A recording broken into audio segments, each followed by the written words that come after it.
we can see that this lance has a particular spear shape.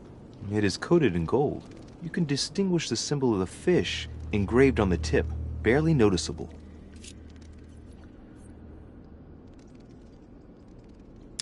There's several spearheads. I need to find clues to pick the right one. Piaggi knows something about it for sure.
The Bible must mean the lance which finally took the life of Christ.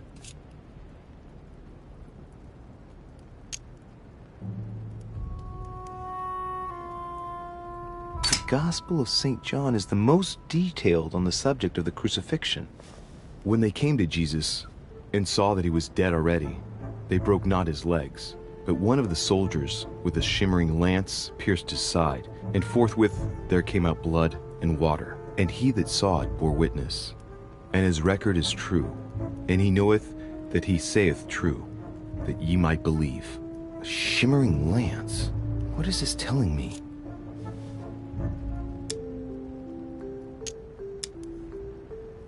medieval Hermetic traditions evoked the idea of using noble materials for relics, which the monasteries often made themselves in order to attract pilgrims. Of course, they had to inspire greatness. So here, we might think of gold, whereas a centurion could not have hoped for anything better than copper at the time. The true lance would not have been a luxurious weapon. The name of the Roman soldier who killed Christ never appears in the biblical canon. Yet, it is said that he was a centurion and was called Longinus.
Chronicles of the Amber Princes.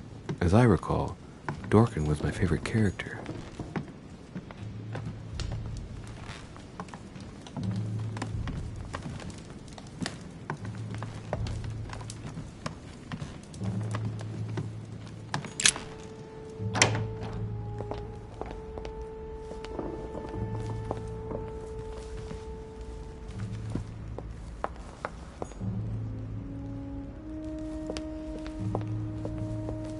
What can I do for you, sir?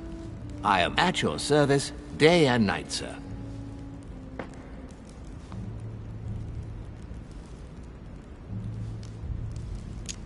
As I was unable to bring my personal effects with me, I was wondering if you could find me a few items. Of course, sir. What would you require?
Song of Roland.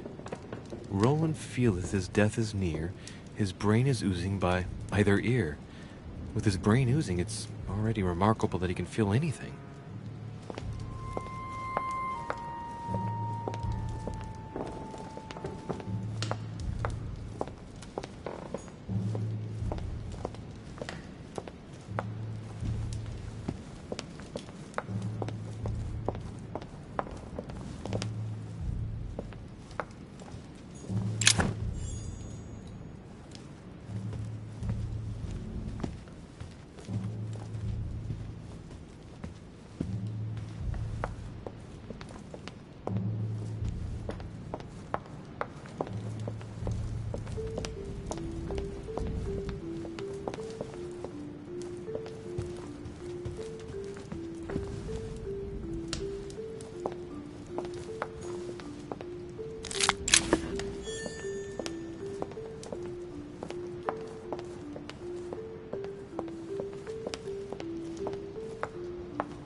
truce. The Miller brothers. Mother expressly forbade me from reading it.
Honey, the remedy of the gods.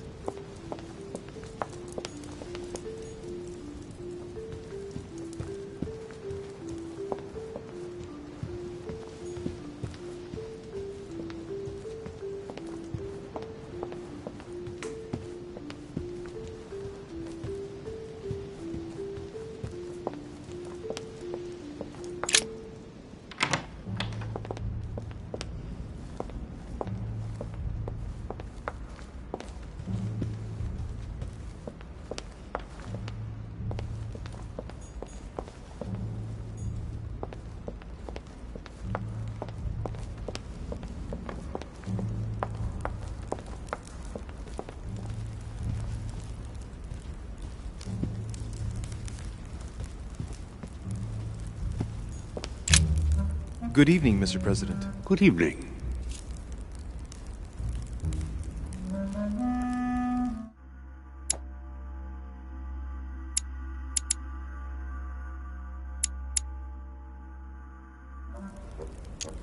I'm back on the trail of my mother again.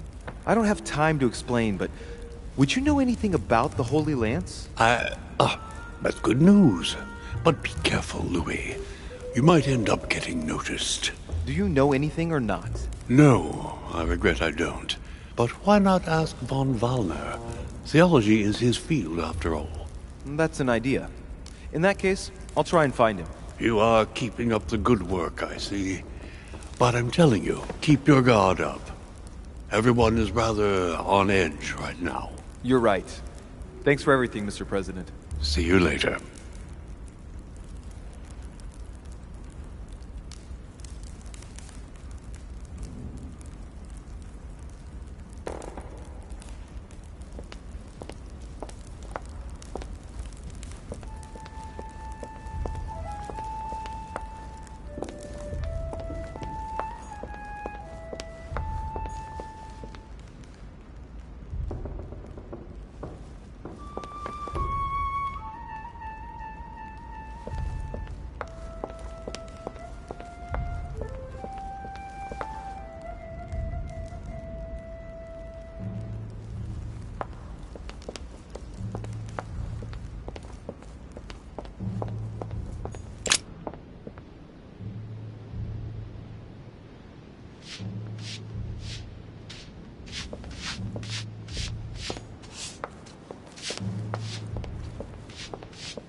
Great, honey.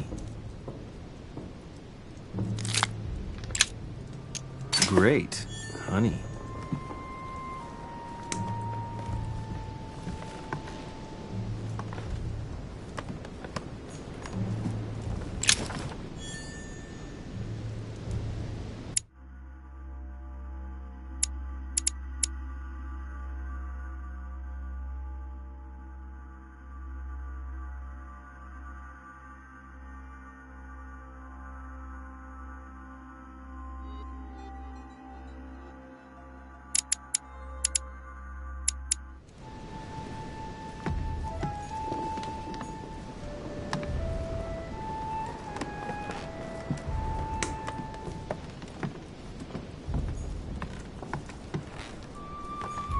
The Massacre of the Innocents, but by Van Harlem. I think that Mortimer likes to play mind games with his guests. Dear Monsieur Peru, I'm writing to thank you for the funds you sent. These funds will be crucial for the renovation of the western wing of the orphanage. The children you sent are doing marvelously well, and little Pierre will soon be walking.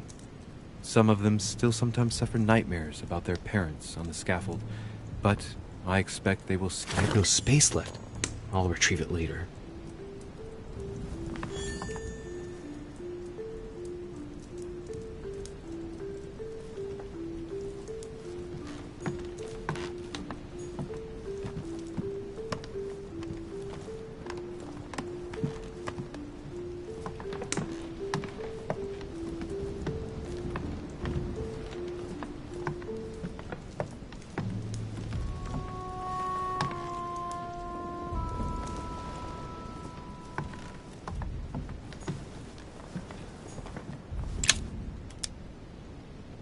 Amber crystals.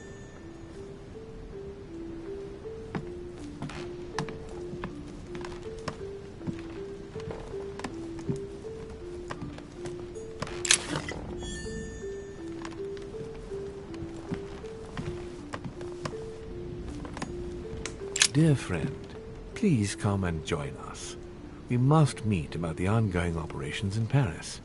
A boat will be waiting for you in Calais and will take you to Dover in England. From there, a carriage will take you to the port of Tintagel.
A letter from William Pitt the Younger, addressed to Emily.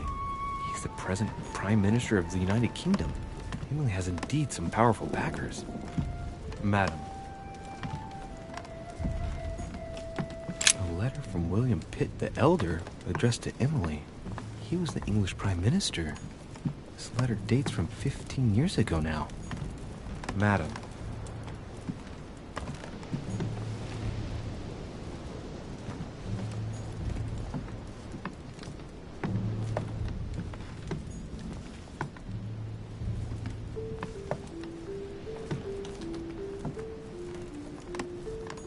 Dear E, I received your last letter.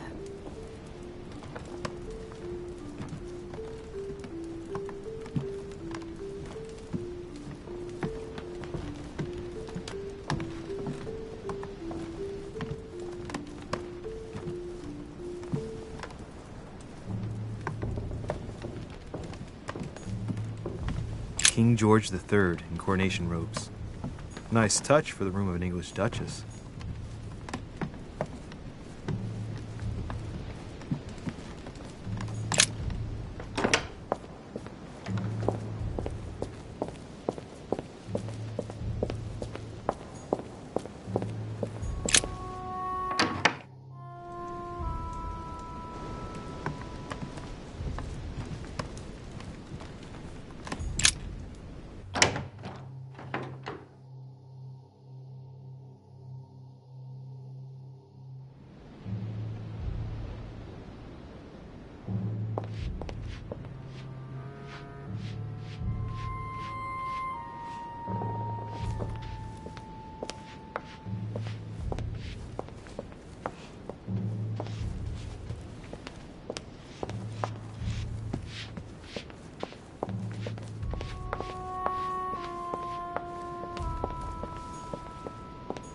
Monsieur Napoleon Bonaparte.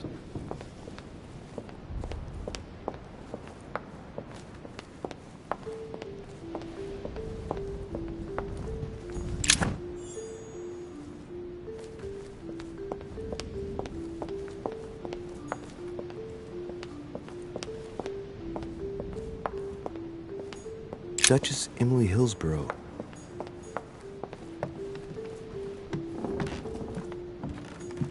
Duke Manuel Godoy.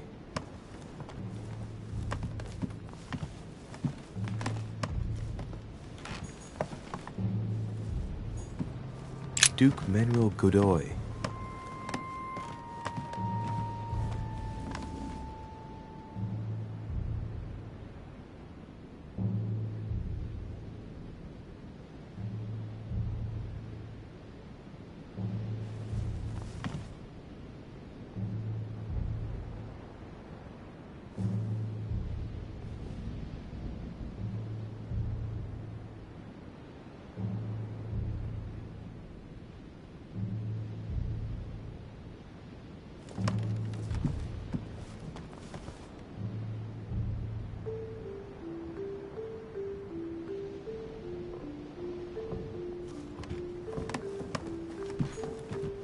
Duke Manuel Godoy.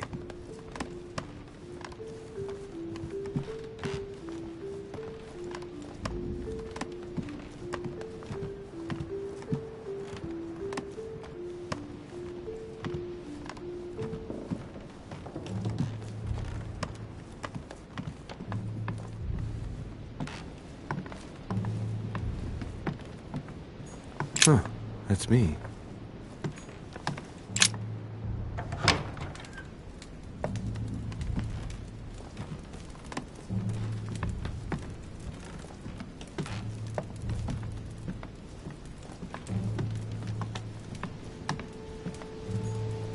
Inferno by Dante. Abandon hope, all ye who enter here. Lovely lectures Mortimer's giving to his guests. Very jolly.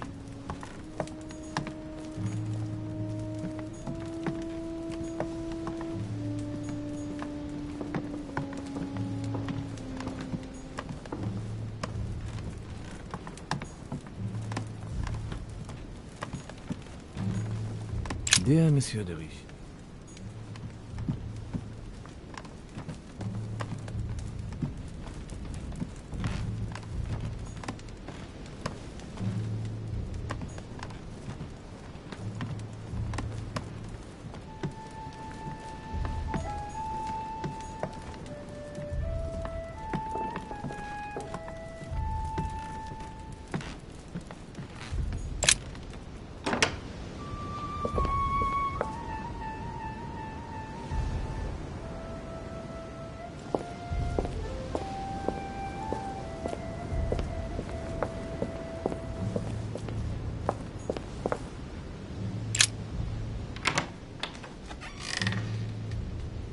The Cardinal's not in his room.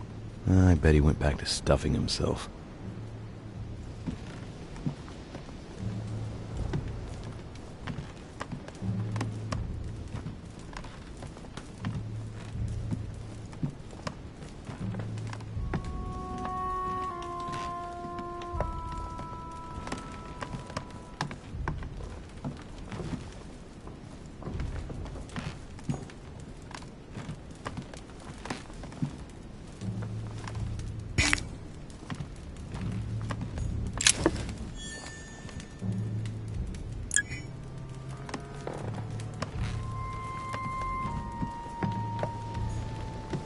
dear Giuseppe. Poor health forbids.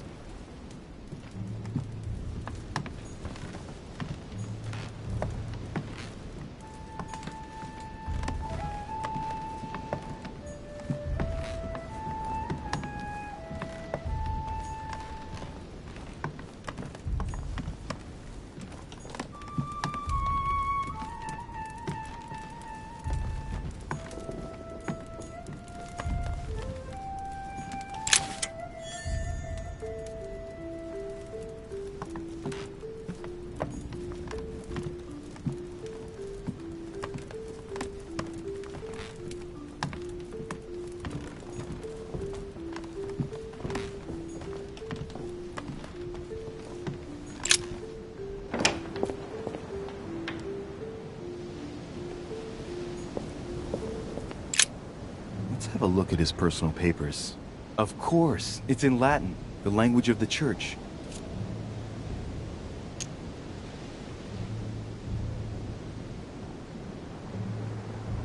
All those hours of learning Latin declensions are going to pay off in the end. Mother will be proud. Now this could be interesting. Lancea sancte, various representation criteria, of which are shown the most common throughout the centuries, and in different forms. Piaggi's notes are anything to go by, the weapon I'm looking for is shaped like a tapered spear. Well, that should help me identify it. Let's have a look at his personal papers. Of course, it's in Latin, the language of the church.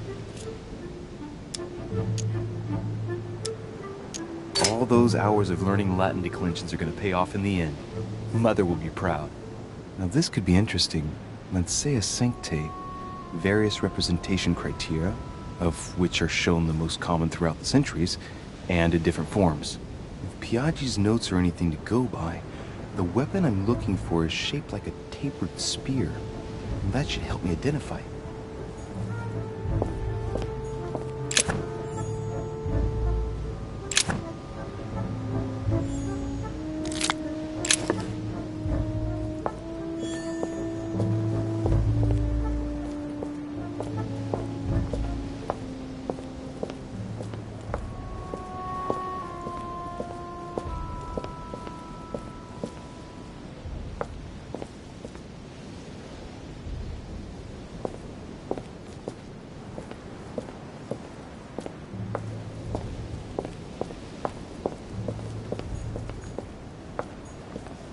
Chinese coin, recognizable by the hole in the middle. If I remember rightly, that's called a cash.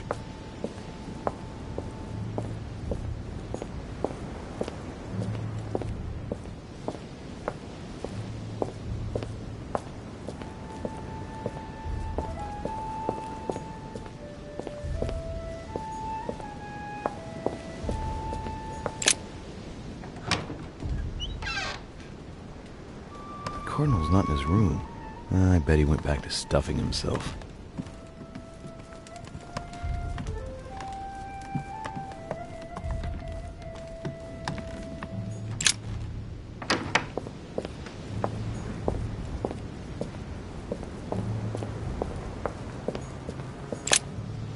Cardinal's not in his room. I bet he went back to stuffing himself.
Monseigneur, His Eminence Cardinal Piaggi.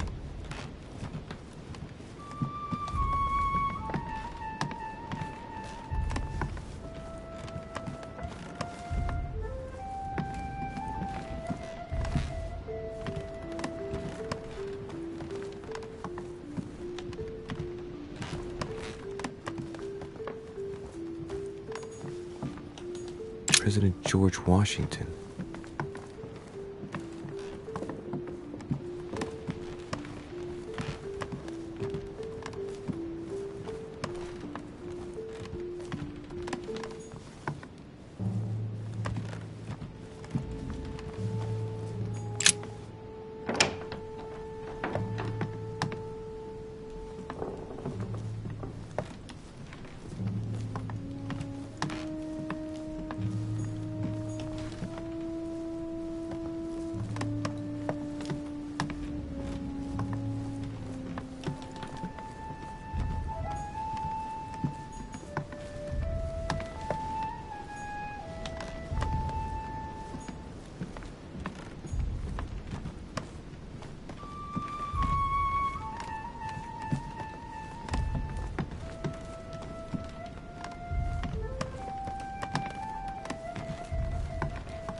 Monsieur Johann van Vulner. It seems like he isn't here.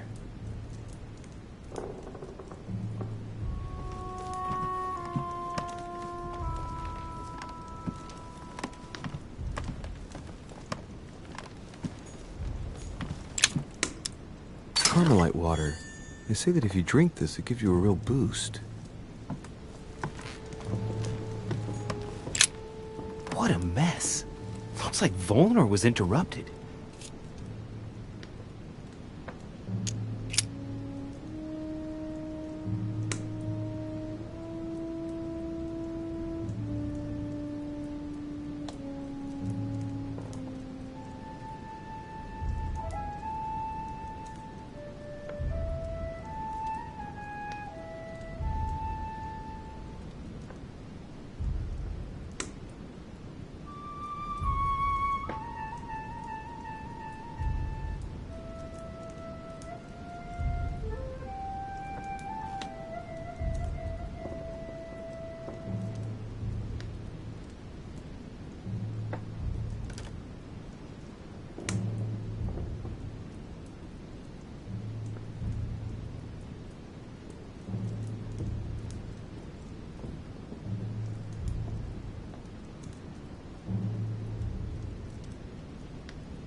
Looks a lot like straw, and he's drawn something in a hurry on this sheet.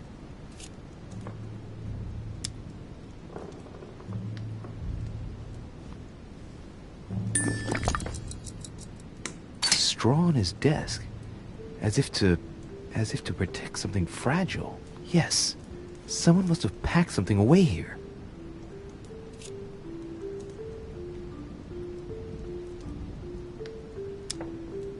the feeling that I've seen that somewhere before.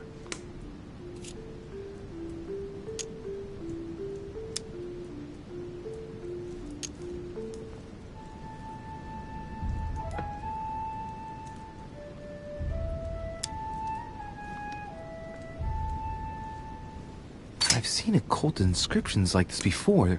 They're not very common. As a matter of fact, I've only seen them once before, around the Lock of Al-Azif.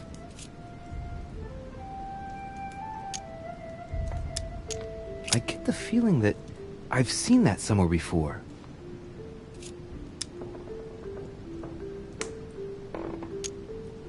I've seen occult inscriptions like this before.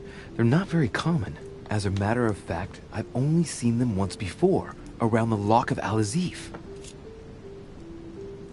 Straw on his desk, as if to protect something fragile. Yes, someone must have packed something away here. I get the feeling that I've seen that somewhere before. Yes, it's definitely a drawing of the Lock of Al-Azif. Volner must have kept a copy.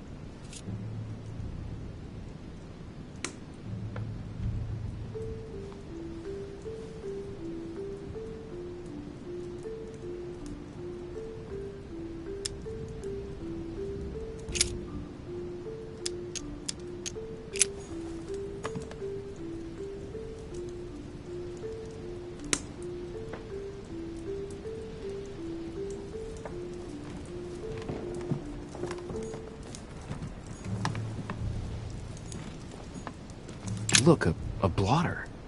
And apparently it's been used recently. I wonder what Volner was going to write. It's smudged. It's not all legible. I can make out the signature, though, and leave as Azif planned landing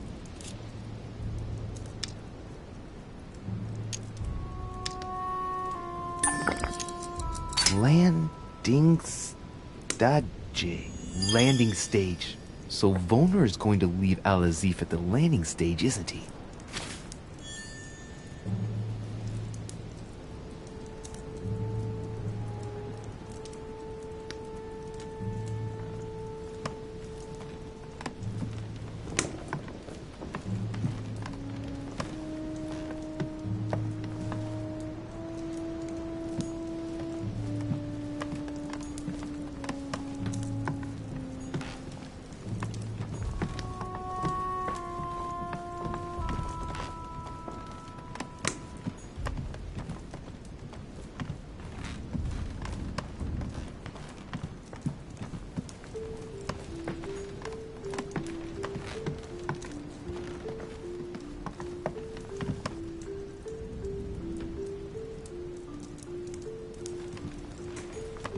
Chemistry set. That's not surprising coming from von Volner.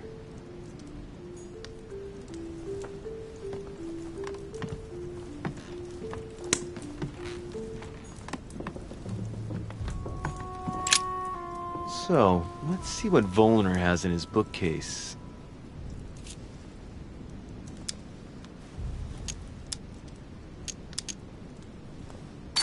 A few works on religions, 2 scientific essays about human thought. Most of these works are on alchemy. Longini Militis Fabulum. Ah! What have we here? It looks like a kind of biography on Longinus the Centurion. Truly, Volner has done everything he can to get information about that lance. I'd better keep this one, though. Did he say? Damn, that's all I need. Maybe he knows something about the lance. What are you doing in my room?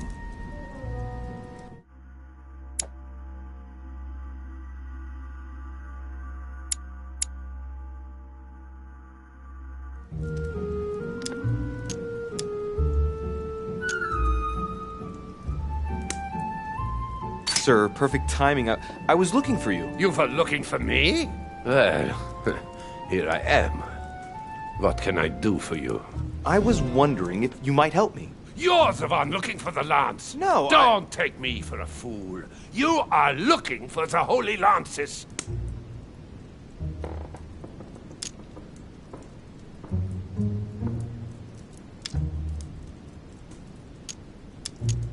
What's the matter? You seem completely panicked at the idea I might be interested in this relic.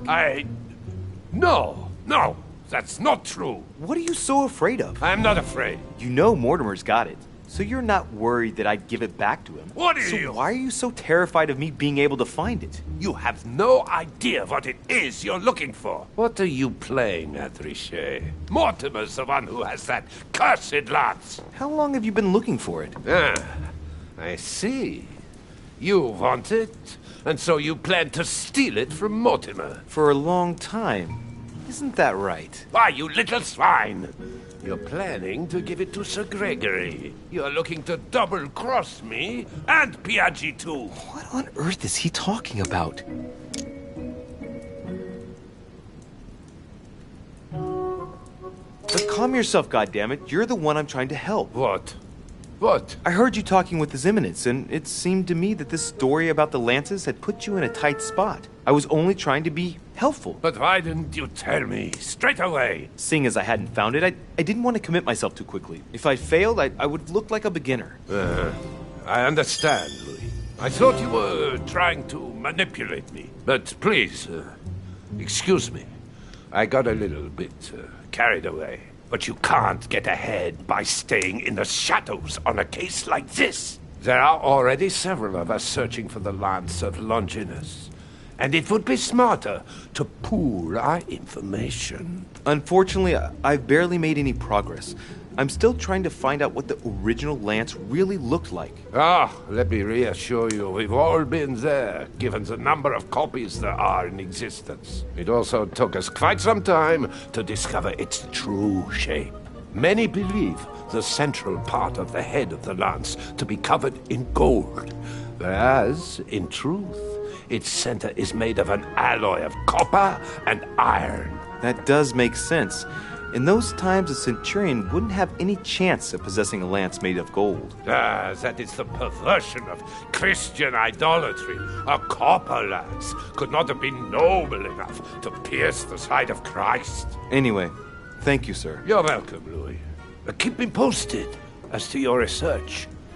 We're bound to end up recovering it. I'm counting on it. See you later. I managed to get the biography of Longinus the Centurion. Let's see what it can teach me.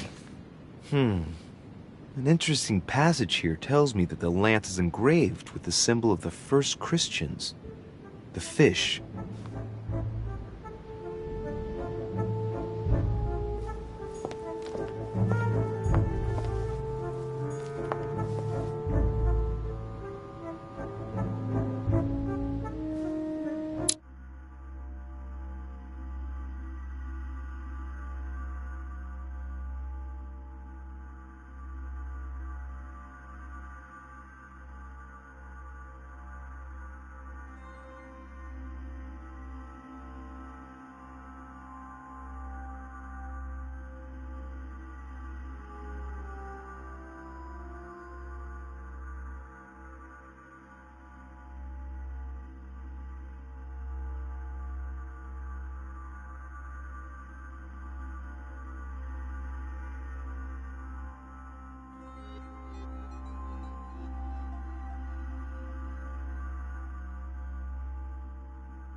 Monsieur Johann van Vulner.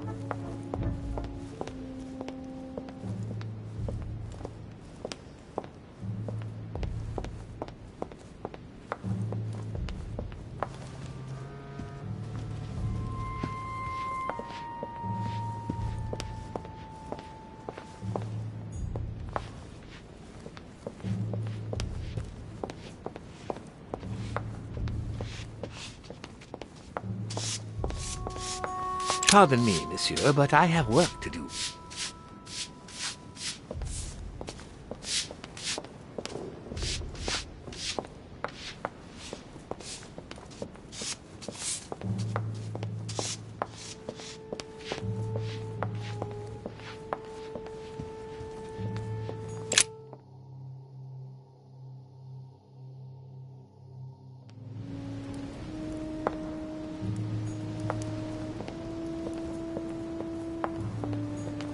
Dante's Purgatory. Why does your mind presume to flight when you're still like the imperfect grub, the worm before it's attained its final form? Charming.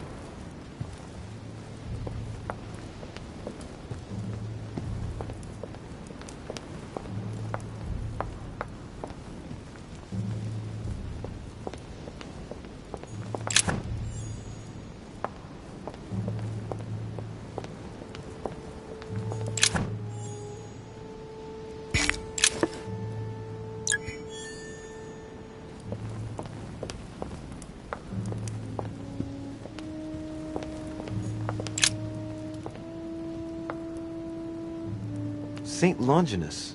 Let's take a closer look at his lance.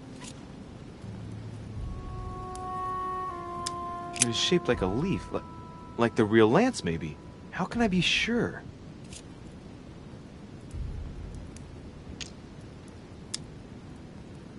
No, this is too easy. Mortimer's trying to throw me off the track again. It seems too visible to be true. Impossible not to see the statue on first glance, given its size. And Mortimer has no interest in making the shape of the true lance so easy to see. I think this statue does represent Longinus, armed with the lance that wounded Jesus, the Holy Lance. How can I find out if this is an exact representation? There's no way of being certain of it.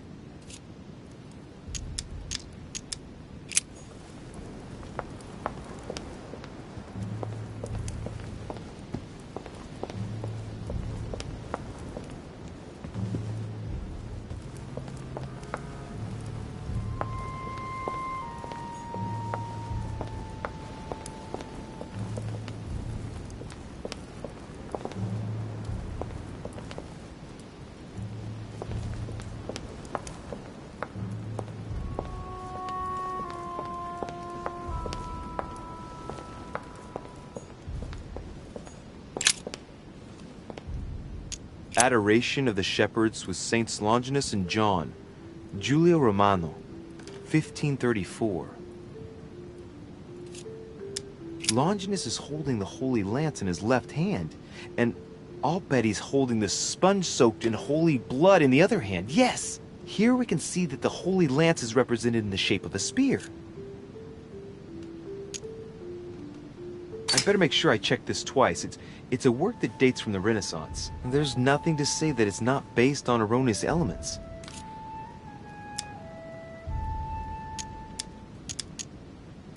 This work is an order from Lord Mortimer. All the details have been conceived with a specific goal in mind. Upon closer examination, you can see that even the style clashes with that of most of the other works in the manor. No, if Mortimer has taken special care as the conception and the exhibition of this painting in his study, in the same way as for the nightmare painting, it must be of some significance. And that is indeed the true shape of the Holy Lance, a spear shape. But I believe what I read in the letter from Milan addressed to Mortimer. There's every reason to believe that this painting has been modified according to his guidelines to represent the true shape of the Holy Lance, a spear shape.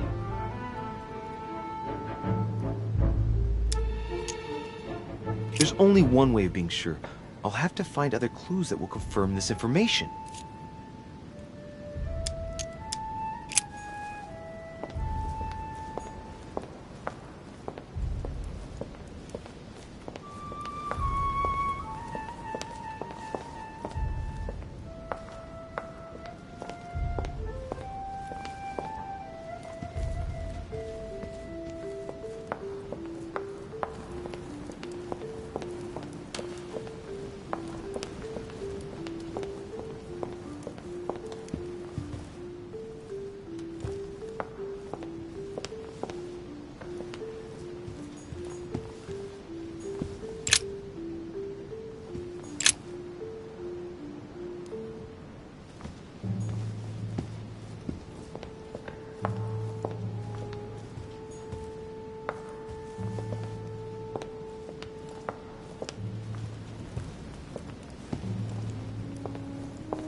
Your Eminence, would you have a moment to spare? Not now, Louis.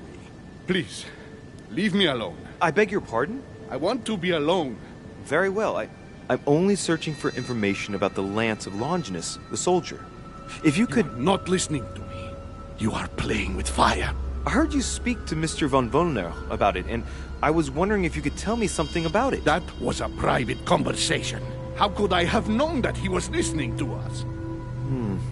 I see what you mean. Louis, don't push it. Leave while you still can. Your Eminence, are you all right?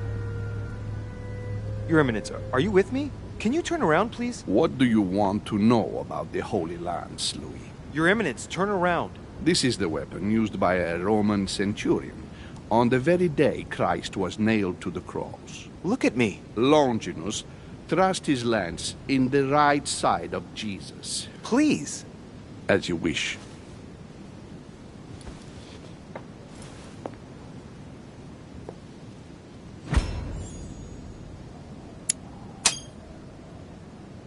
His nose is bleeding. So you are looking for the Holy Lance of Longinus, are you?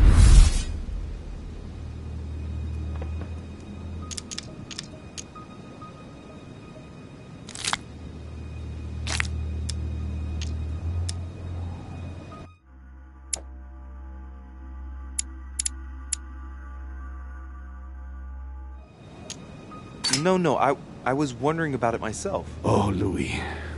It's even worse than I thought. I believe you when you say you only come to find out more. But in that case, it means that Sarah didn't even tell you the point of it all. Because, believe me, you are looking for it. You are looking for the lance. You should know, you are not the only one. Lord Mortimer has spent a good part of his life and his fortune trying to find it. Never will he let you have it. But tell me, before going any further, have you spoken to anyone else about this?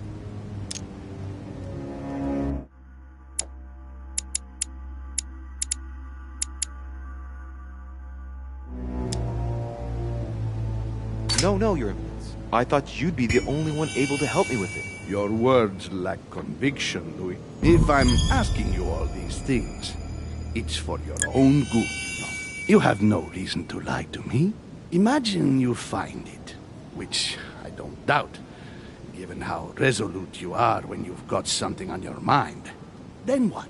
What are you going to use the lance for, exactly?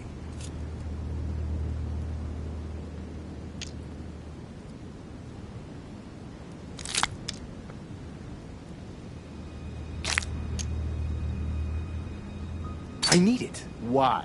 You won't understand. Try me, Louis. I need to protect myself with it. Louis, I thank you for your sincerity. I shall answer you about Longinus. You deserve to be told. His spear-headed lance did indeed pierce the side of the Messiah. His blood gushed out, covering the head of the lance. It was covered in the blood of Christ. Thank you. Thank you, Your Eminence. You are welcome. Be careful, Louis. You are on a perilous path. Don't follow Sarah's demons, my boy. Don't delve too deeply into her delusions, or you won't be able to come back. The demons that she is frantically trying to drive away are in her own mind. Take good care of yourself. God keep you.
I can see that this lance has a so-called leaf shape.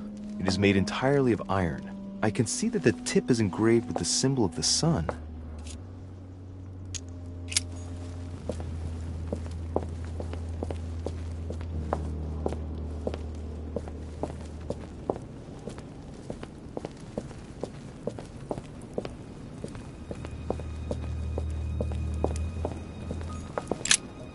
This sarcophagus is engraved with the name of Clemens III.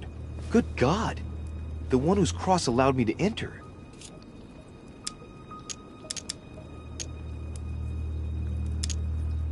This sarcophagus is beautifully made, but ancient. Stone is marked by the passage of time, but it's really well preserved.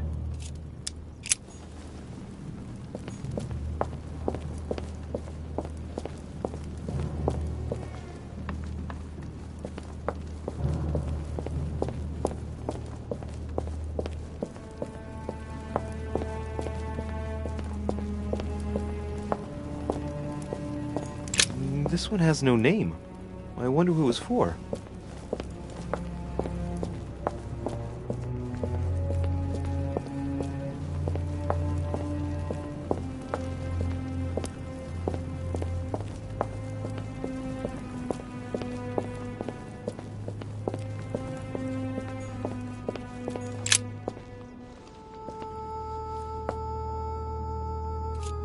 I can see that this spear has a so-called leaf shape. It is copper rimmed. I can see the tip is engraved with the symbol of the Eye of Ra.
Well, here we can see this lance has a leaf shape, is gold rimmed, and a fish is engraved on the tip.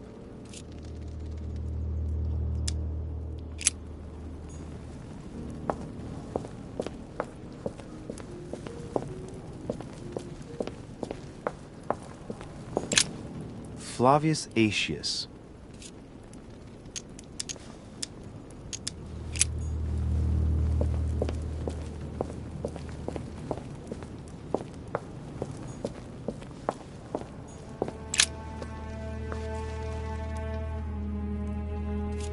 This lance has got a blade in the shape of a spear. Its blade is in iron or steel, I think. I can make out a rising sun engraved on the tip.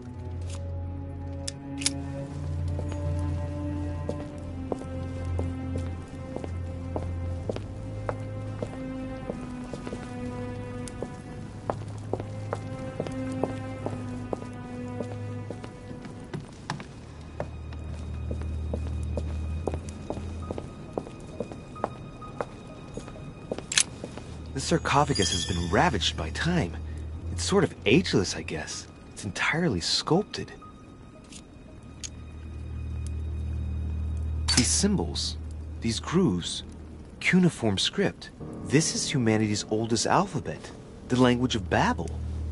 Sadly, no one today even knows how to decipher it. There's also some text engraved beneath in ancient Greek, Sargon. Is this the tomb of a king? Judging by all the sculpted symbols of power, this is really ancient. The inscriptions are all eroded. I don't know what those marks mean, but maybe a stone or epitaph.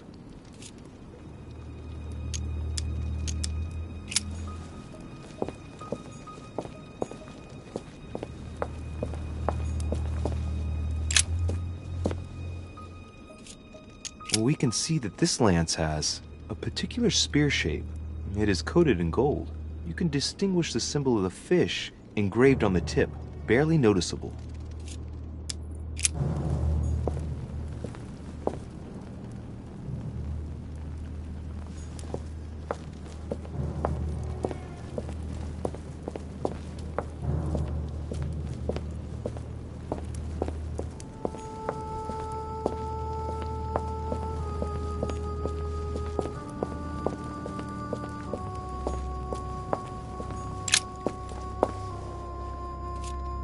We can see that this lance has a particular spear shape.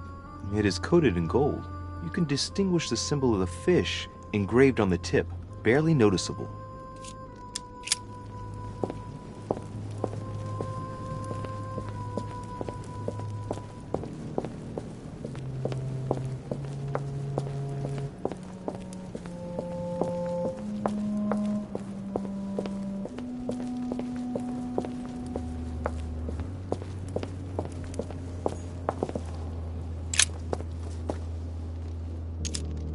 We can see that this lance has a leaf shape, and, well, it's in gold. I can see that a crucifix is engraved on the tip, just barely visible.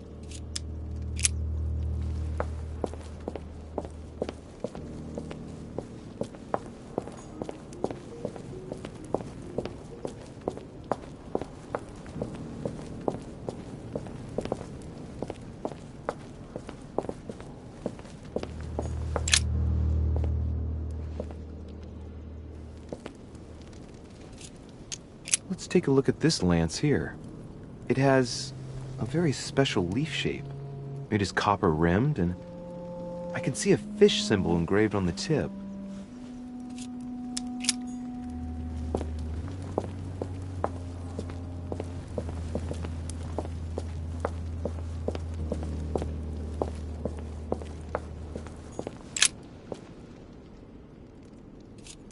I can see that this lance has the shape of a boar spear. The blade is partially coated in copper, and I can just make out the symbol of the Eye of Ra engraved on the tip.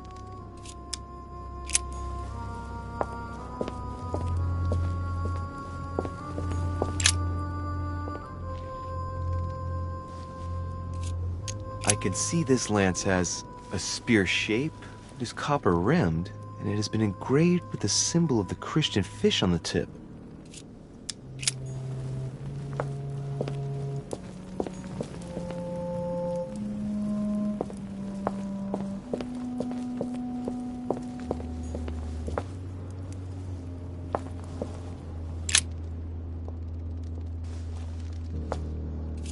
I can see that this lance has a so-called leaf shape.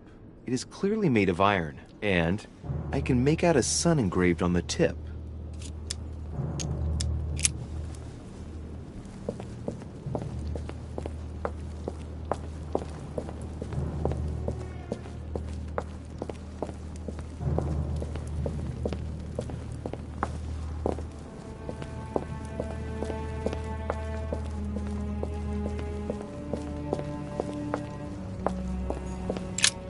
The sarcophagus of Lord Mortimer.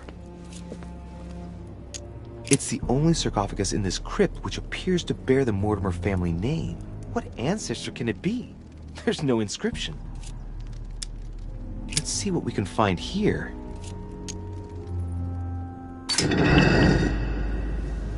Ha! Great! Now let's see what's inside.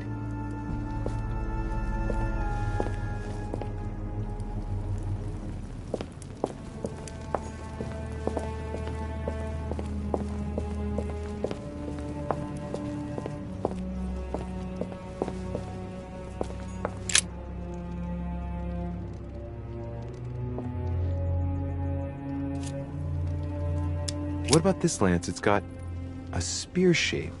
And the blade is partly made of copper. A barely visible crucifix is engraved on the blade.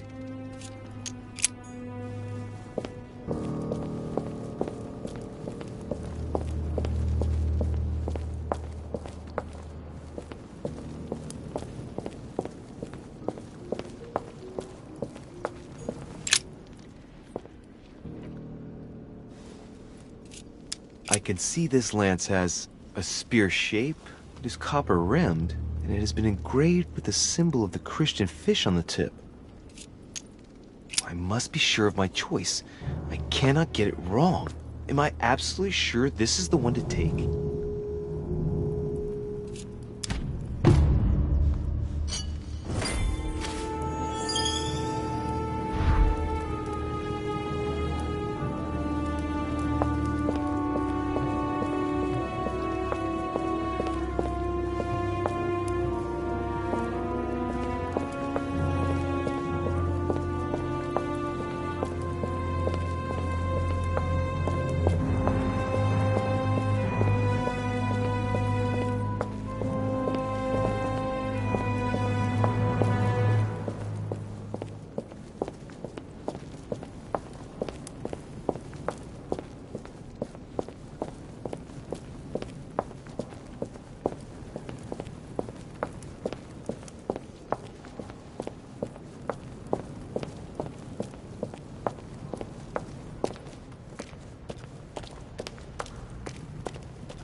I'm already pressed for time as it is.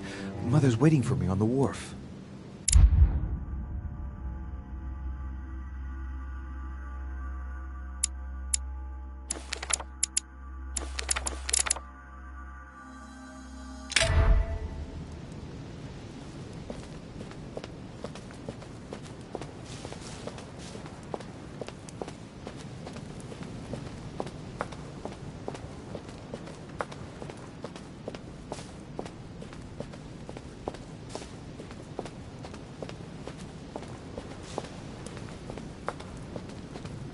De Richet, sticking your nose everywhere again. Wow, what's the matter with him? Excuse me, monsieur, I don't follow you. I haven't come all this way just to fail so close to the goal. Why? What are you talking about? I am talking about what you are doing. This conference is going to boost my career. There is no question of me letting you ruin everything. I just surprised Piaget and Volner talking. You are about to rob Mortimer. Give me what you took from him, immediately. Let's keep calm, please. I don't know what you're talking about. I'll have to cut this short, quick.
Ah, Louis. Perfect timing. As luck would have it. Come, my boy. I would like to have a word with you.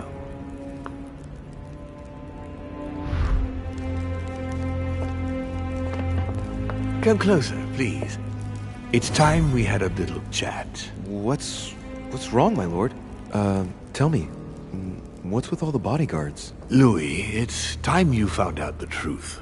I've been observing you since you arrived. I see you running all over the grounds in the search of Sarah. I would like to prevent her from leading you even further down the wrong road.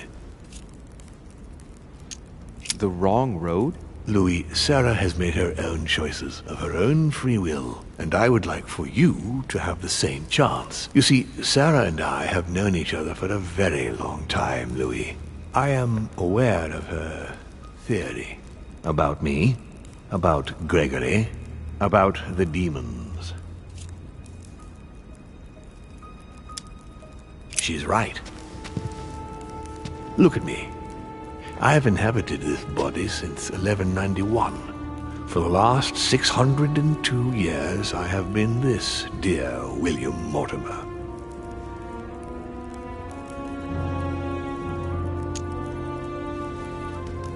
You're the devil incarnate. The devil? I'm not saying that all Judeo-Christian folklore hasn't served us, but the truth is, of course, something quite different. Please, don't look at us through the primitive prism of religions. I am not hiding any horns or goat's feet, Louis. I have no tail. Why do you bring up folklore? You mean that you've taken advantage of people's beliefs? No, not exactly. I mean that we in fact created them from scratch. It is amazing to see how mankind has such a strong need to believe in something superior to itself. It was very instructive for what was to come. You've been Mortimer for 600 years? How long have the demons been among mankind? Oh, I don't think I'd be lying if I said that we have always been here. If I follow you, you must have witnessed some of the greatest moments in history. You could certainly say that, yes.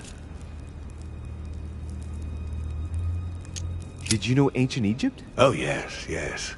We were gods on earth in those days. What did men call you then? Amenhotep IV. The 10th pharaoh of the 18th dynasty? Ooh, I see you're a connoisseur, Louis. Impressive. Did you know ancient Greece? In many ways, yes. One day Pericles, the next Parmenides. Just the memory of the time I spent working on acoustics with Pythagoras. Well, it moves me quite deeply, to tell the truth. Pericles. He's the one who brought Athens to its golden age, isn't he? In a way, yes. He established democracy and then died during an epidemic. It wasn't so long after his 2 sons passed away. Isn't that right? Excuse me, Louis. I would rather not relive any more of that, if you don't mind.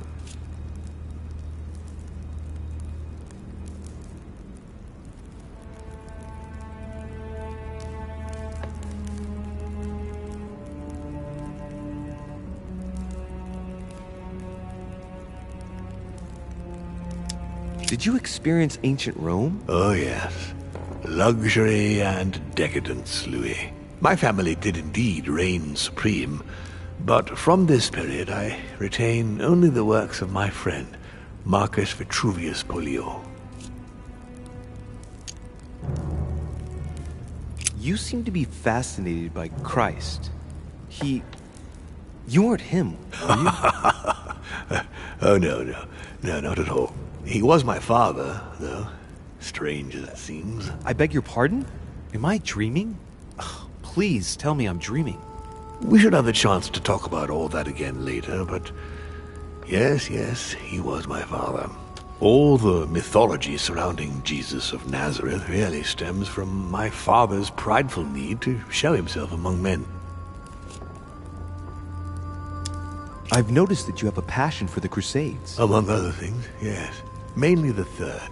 It was during the siege of St. Joan of Arc that I took possession of Lord Mortimer. And you've never changed skins or bodies since? I have used other envelopes, but only to carry out very short tasks. Apart from that, indeed, I have been able to retain the identity of William Alexander Mortimer throughout the centuries.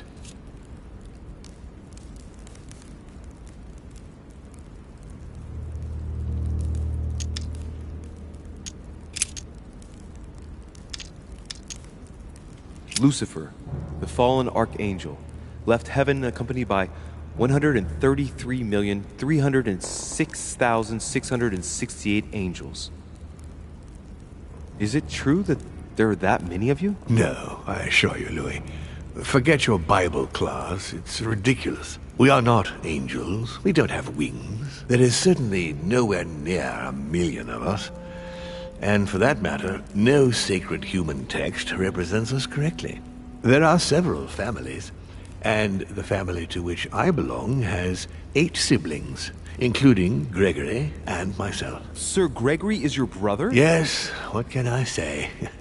You can't choose your family. But it is very difficult to know exactly how many of us there are, because a large number of our kind remain hidden, or never reveal themselves even to us.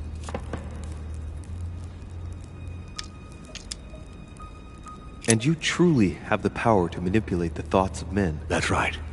Every demon has the capacity to infiltrate the minds of men and to read and steer their thoughts. Then what do you do with this power? We help them, of course. Of course you do. And you expect me to believe that, I suppose. Louis, demon is just a word. It all depends on what exists beneath the surface. I understand that this isn't easy. The culture of men is centered on the fact that demons are responsible for all the evils on Earth. But if it's the same in every single culture, then maybe there might be something to it. Don't you think? Certainly there is something to it. Control. Man has spent his existence wishing to believe in the supernatural and imposing his belief on others. What could be more convenient for manipulating the masses? A perfect, inaccessible being and a plethora of demons in every one. The perfect idea to relieve men of all responsibility while still finding them guilty. Can you tell me more about your capacities, your supernatural powers? Supernatural? From my point of view, they are perfectly natural. Well, Louis, just because the monkey does not fly doesn't mean that we should consider the bird a supernatural creature. We are all part of a grand design. We are simply made like this. By developing our art, we are able to read thoughts as well as write in the minds of men.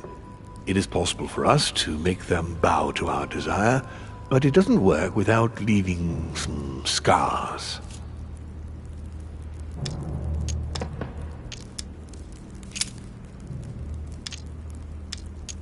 Continue. Louis, it's time you opened your eyes. Come, you'll soon see. After you.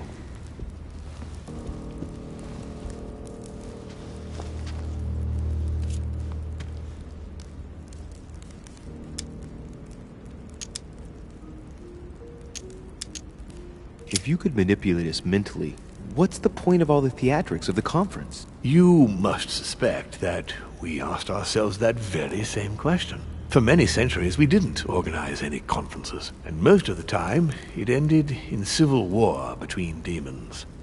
Many of us were killed during this period. The idea of organizing conferences was the answer to everything. The interest being to erect some rules among ourselves. Our family first divided up all the principal countries of the world. Now, whenever one of us wanted to propose a major change between these countries, they summon the demon in question and initiate a conference. The demon that initiates the proposition doesn't have to give notification of the subject of the conference beforehand. Consequently, we participate along with our best assets. Once the humans are brought together, the conference begins, but we are forbidden to use our talents to influence the participants. The first meeting is held in order to expose the subject to all the participants, followed by several days of reflection, during which we are allowed to be persuasive but not to impose our will. A second meeting closes the conference with a final vote. So, for you it's a game, isn't it? I understand your remark, but after living several centuries, you stand back and enjoy what reflection and pleasure you can.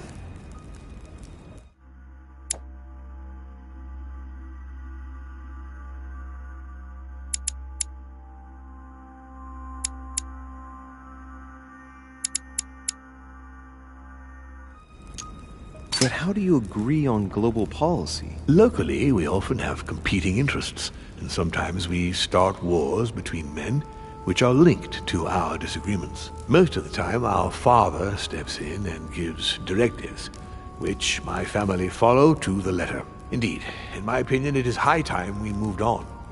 What do you mean? I mean that a new era must begin.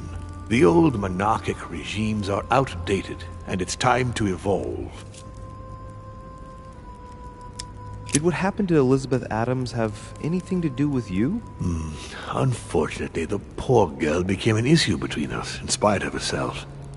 A family of demons is still a family, and as in all families, there are disputes. Elizabeth's family, the Adams, has always been under the patriarchal control of my father. As he and myself are not really on very good terms, sending poor Elizabeth here was terribly rude of him, really. You did accept, though. No, I would say rather I was presented with a fait accompli by Gregory and went along with the intention of helping her. But this is my castle, and everyone is the master of their own home.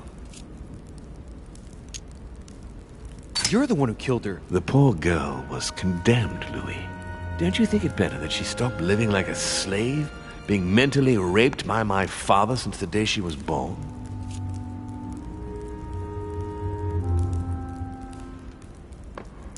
You're joking. You don't know everything. She might have recovered from everything she had suffered. Between the unyielding control of my father and your mother's terrible treatments, I wouldn't wish a life like that on anyone. But it is also true I felt obliged to get rid of her. You'll understand one day. You'll see. So, von Borchert, he was looking for the Al-Azif for you. Exactly. Al-Azif has always belonged to my family, Louis. And with good reason. My father wrote much of it. Can you tell me what you've done with... What? You mean the Al-Azif? No, I already know that. Sarah came here with it and got rid of it. I was thinking of von Borchert. He isn't essential, but he is a trusted person. He's a prisoner at our headquarters in Paris. All right.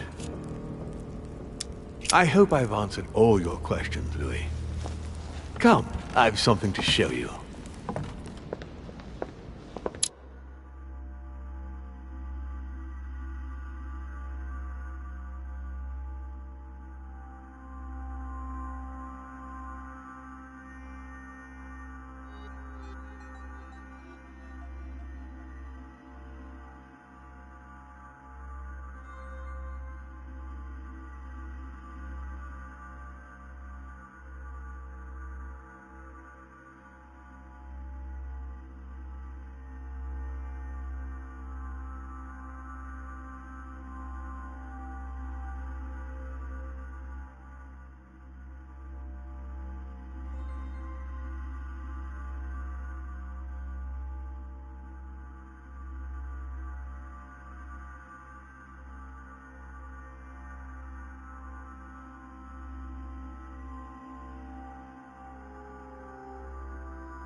There is one question that remains to be answered.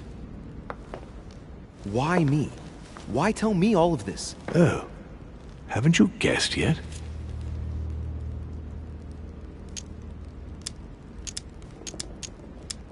I mean, it's obvious you want me on your side, but that doesn't explain why you're telling me all these truths. Louis, this conference is indeed of capital importance to me. And yes, I want you on my side. But that's not the main reason that compels me to confide in you. What is it then? Look, we are of the gods, Louis.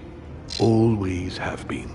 You, as much as me, you are one of us, Louis. You too are a demon. Are you serious? You know it. Deep down inside, you know I am telling you the truth. Where do you think that natural, charismatic presence comes from? Your talent must already have manifested itself somehow. Have you ever had any visions? No. Stop it. It's absurd. Have you never found yourself suddenly inside someone else's body, without knowing why? No. Whilst asleep, maybe? That's how it often happens the first time. Your spirit wanders unconsciously. My mother can't have lied to me about that. It's true. Your real mother would never have lied to you. What do you mean? Louis, I would rather you found this out from her own lips, but it's important that you know. Sarah is not your mother. What? I'm sorry you had to find out this way, Louis. But you must know the truth before you commit an irreparable act. No, no, it's not possible. You are my son. Liar!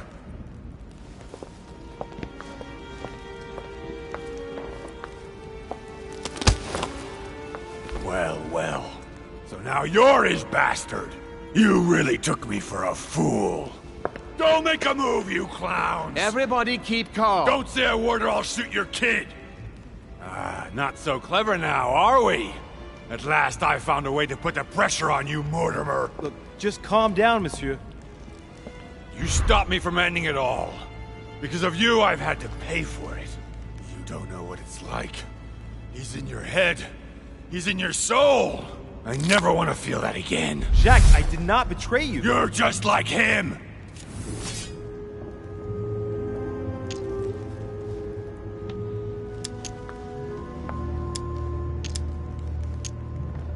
How dare you threaten me then? So that's it, is it?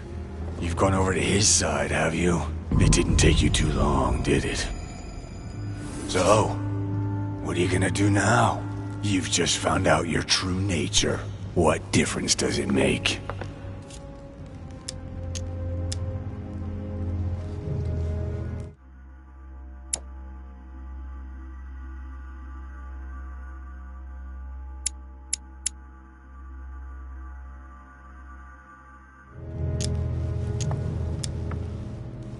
Jack, I can assure you that what Lord Mortimer just told me makes no difference. That's what you think.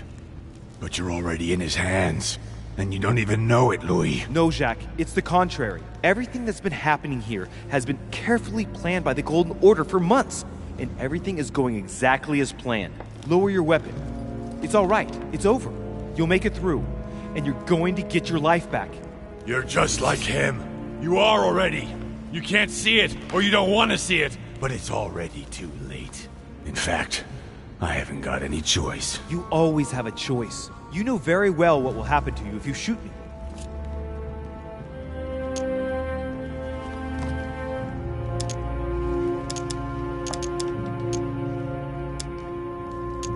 You're going to be held accountable, and you will lose everything, starting with your freedom, and then your head. I told you. I don't care. Not about yourself, maybe, but what about your daughter? It wouldn't be the same for her, would it? Shut up! Shut up! She will be alone, in a world that you know is hostile. What will become of her? That's true, but... Don't abandon her. Not a second time. It's your last chance, my friend. It's over. Come now, monsieur. You know what I told you. Evil and good depend on you, and not on your nature. Yes, it's true, and the same holds true for all of us. Monsieur Peru, I am willing to overlook this latest scene. You can thank my son for that.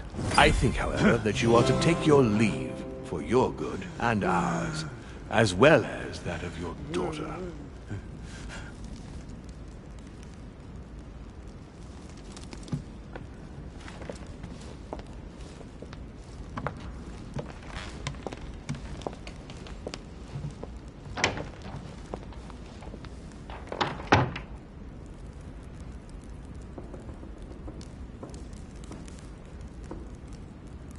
not too shaken up. You've experienced many significant events since your arrival. You can say that again. For now, I think you ought to find Sarah, my son. You ought to talk things over with her. So she's been lying to me all along? Let her justify herself. What's done is done. Sarah must explain herself. You must clear the air. We'll have all the time we need to talk afterwards. But all in good time. Before you join her, I'd like to give you something. As a demon, I would like to introduce you to your first talent. What do you mean? Open your mind, my son. Relax. You hold immense power. It's already there, inside you. Empty your mind of all thoughts. Just let me show you the way. I should relax. Open your mind. Hear my voice. Feel the vibrations and listen to what has been happening to you deep inside, but which you have been concealing. Trust yourself. It's all already in there. I can hear something. Now breathe. It's a sound, very faint. That's right. Concentrate on it. My voice is growing fainter, but I am here. Whispers, words, mixed voices. Focus on one of them. Don't be afraid. I sense a stream. Some words are clear, but not all of them. Let them enter into your mind. I hear them. Now I can hear a clear voice. Well done, Louis. Congratulations. What was it? You are now able to read people's minds. What? You heard me. From now on, whenever a human speaks to you, you will be able to read their current thoughts. So, if you need to know something in particular from someone, all you have to do is make them think about it. But I'd be violating their minds, wouldn't I? No, nothing of the sort. You won't really be penetrating their psyches. Let's just say you'll be picking up residual signals emitted by their thoughts. It isn't intrusive at all, rest assured. There are also a few rules you need to know that govern this talent when used between ourselves. You can read the thoughts of demons as well as of humans. But be careful. A demon more experienced than yourselves will know that you are spying, and will often react quite violently. It's considered bad form to play around the psyche of another demon. It's a question of courtesy. But let's be clear. What is most considered bad form is getting caught. So I would advise against trying to read the thoughts of Gregory, for example. Home? Yes, the old grump is touchy, and rather a stickler about the conventions. On that note, go and see Sarah, Louis. Otherwise, she might leave without you. We'll continue this discussion later, if you want. Just join me in my study when you've finished.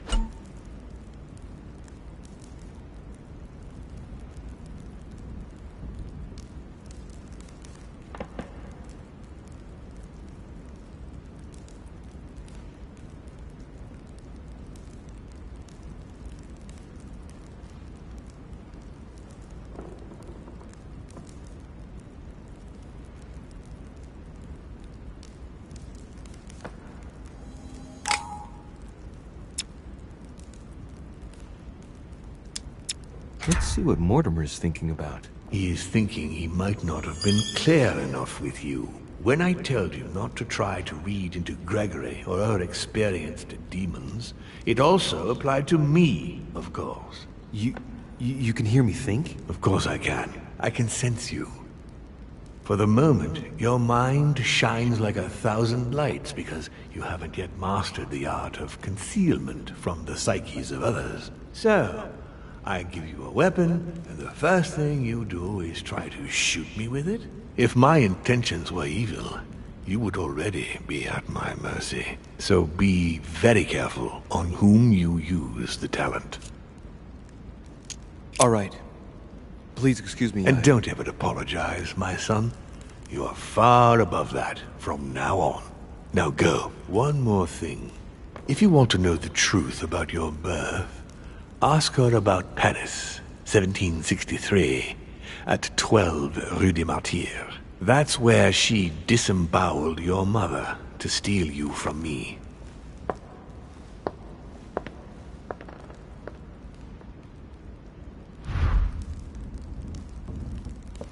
It's not that I regret all these discussions, but I must hurry to the wharf.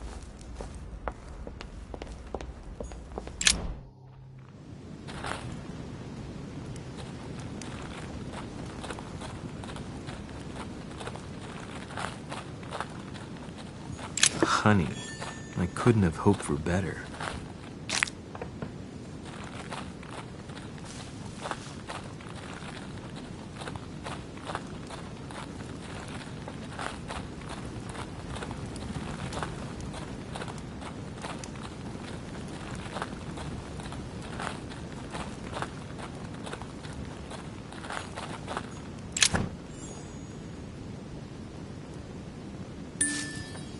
Devil's Thorn.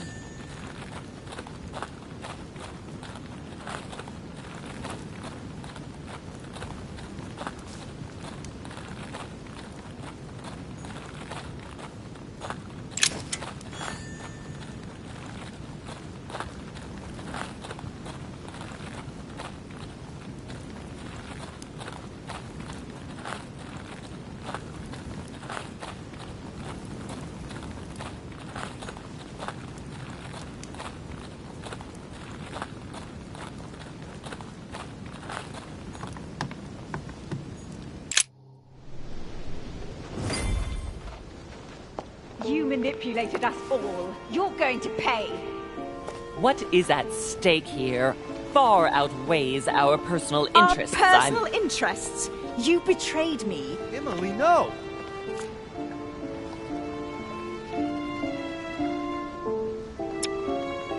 What an idiot. He still doesn't get it.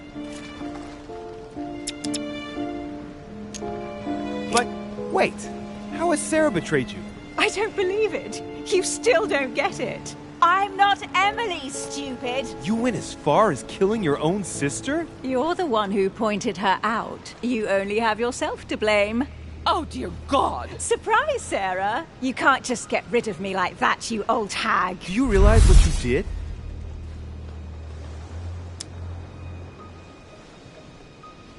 Emily loved you, Emma. You endured everything together. You were never alone. You have no idea what I had to endure. But it must have been the same for Emily. You both went through so much. She always saved the worst situations for me. How many times have I had to climb into bed with some man I'd never even seen before because Emily had seduced him during the day? Emma, it's obvious you suffered a great deal because of the path your lives took. But don't try convincing yourself that your sister didn't suffer too. Duchess, I am sorry about what happened. You had a choice! You use people according to your desires without any scruples. Excuse me, but we are in the same line of business. Shut it! And Emily knew it very well. No, Emma, look at me. She would never endanger herself for the sake of the Order. Her sense of duty gave way to her personal interest. In the end, Sir Gregory was the only one who was truly honest with me. He has opened my eyes more in 2 days than my sister did in a whole lifetime. Sir Gregory? You've got to be joking, right? You're not really going to trust him, are you? I trust Gregory. He's always honest with me.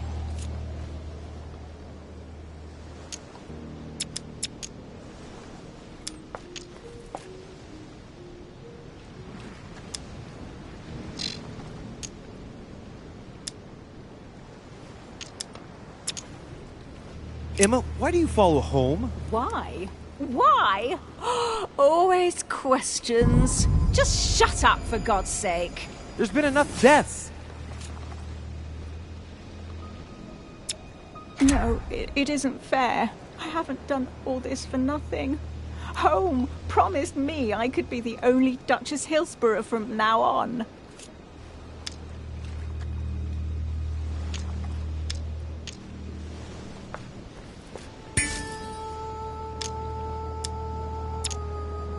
Lower your weapon, Emma. No, I've gone too far to stop here. You.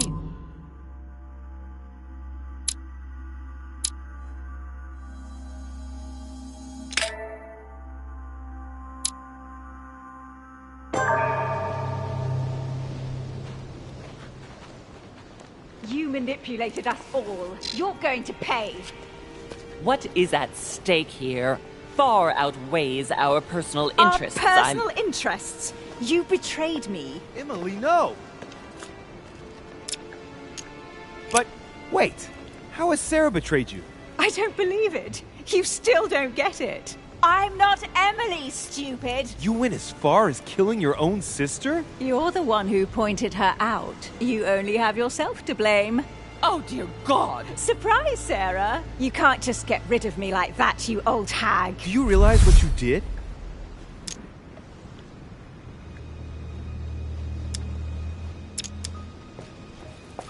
Emily loved you, Emma. You endured everything together. You were never alone. You have no idea what I had to endure. But it must have been the same for Emily.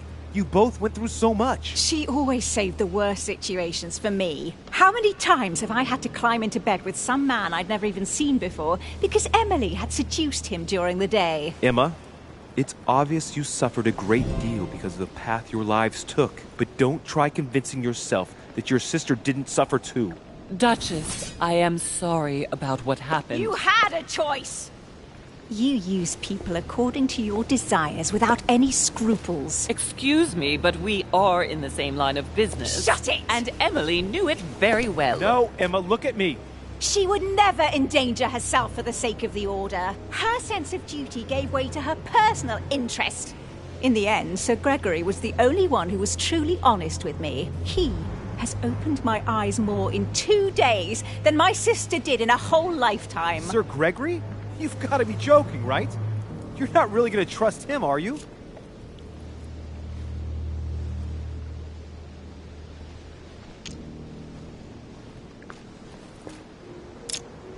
Emma, you don't realize. You're just a pawn to Sir Gregory, like the rest of us. He has never lied to me. He took me in, took care of me. Something that no one else has ever done for me. Why did he do it? You didn't have any particular item which he desperately wanted you to give him, for example? No, Emma, you are the only one who knows where the Al-Azif is hidden. He's using you. It's all Mortimer's fault. Mortimer is responsible for his share of all of this, but he's not playing alone. Holm is serving his own interests too. There's been enough deaths. Mortimer is a demon in the literal sense of the word. He and Sir Gregory have been living amongst us for several centuries now. I know, Louis. What? You knew? Of course. And they can even read our thoughts, would you believe that? But it makes no difference. I serve Gregory. Mortimer can drop dead, he absolutely deserves it.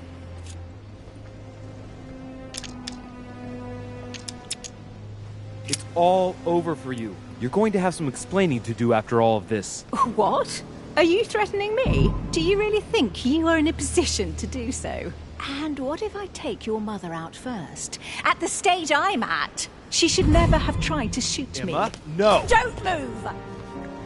Louis, remember in Paris? I trust you, son. Now, Louis! No, damn it! No! Why did you do that? Louis! No! Come on, Mother. Hang in there. You're gonna get through this. Do not trust him. I am proud of you, my son. No! Mother! No!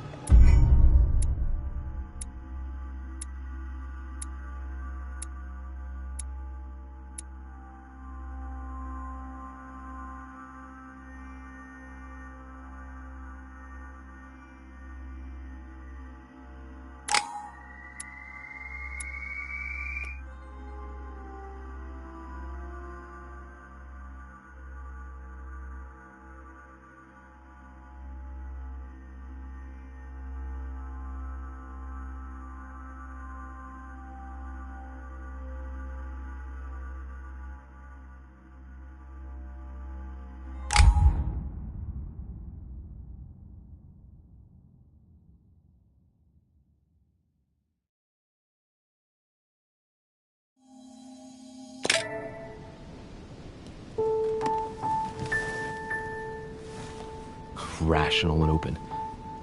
I spent my whole life swimming in lies. Emily, what a waste.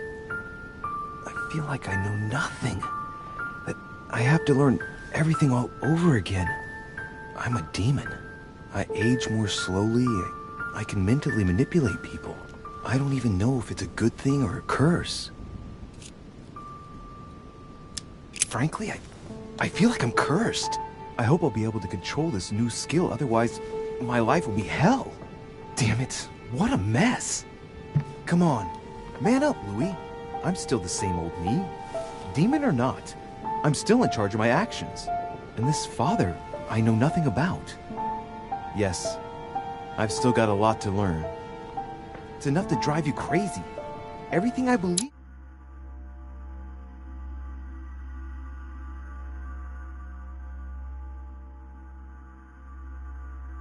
in, nothing holds true anymore.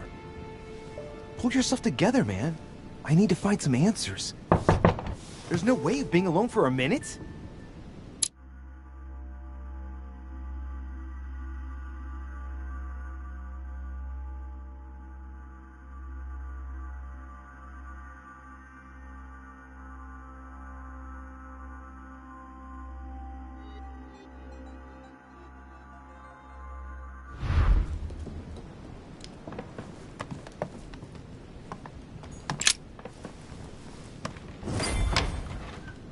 Sir Gregory? Good day, Louis. I think it would be good to talk. How are you feeling? I don't know. I understand. I heard that William spoke to you at last about our nature and our family. It's a good thing, but you must be a bit shaken up. That's the least you can say. I bid you welcome among us, Louis. Knowing William, he probably didn't go into any detail about our family, so if you have any questions, don't hesitate to ask.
How long has our family been in existence? We have been here since the very beginning. What do you mean, exactly? Are you trying to get information from me?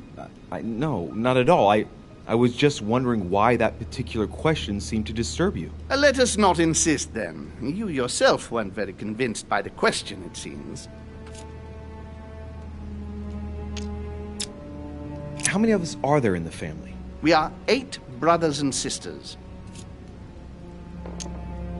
What do you mean by brothers and sisters if we can change bodies? You reason with logic.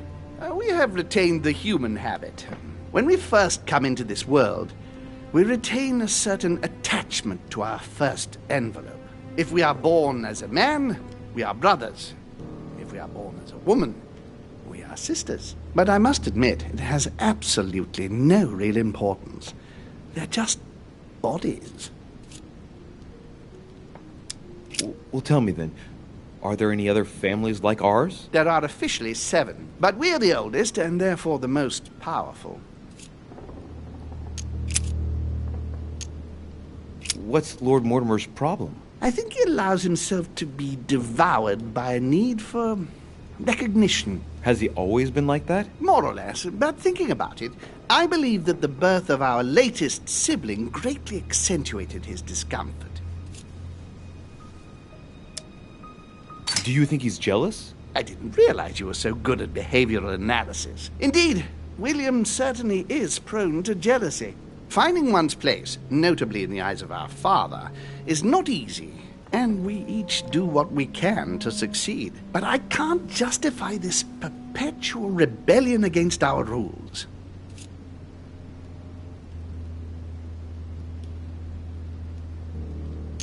Is there a head of the family? You'll see. You'll meet them all, of course, when you are ready. They created us and set out the rules, especially our father. As for our mother, she retired from the political stage.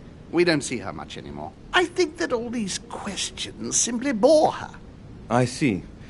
There is still much to learn. Yes, it's true. You've got some catching up to do, my boy.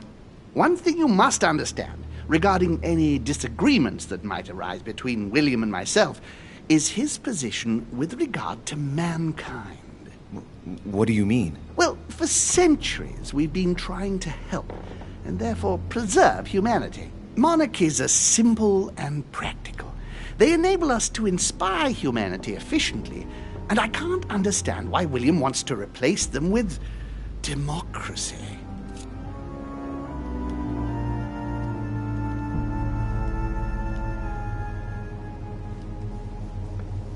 But if your intention is not to dominate the human race, why not let them be master of their own destinies? I perfectly understand this type of reaction from you, less from William. The main thing you're lacking is time.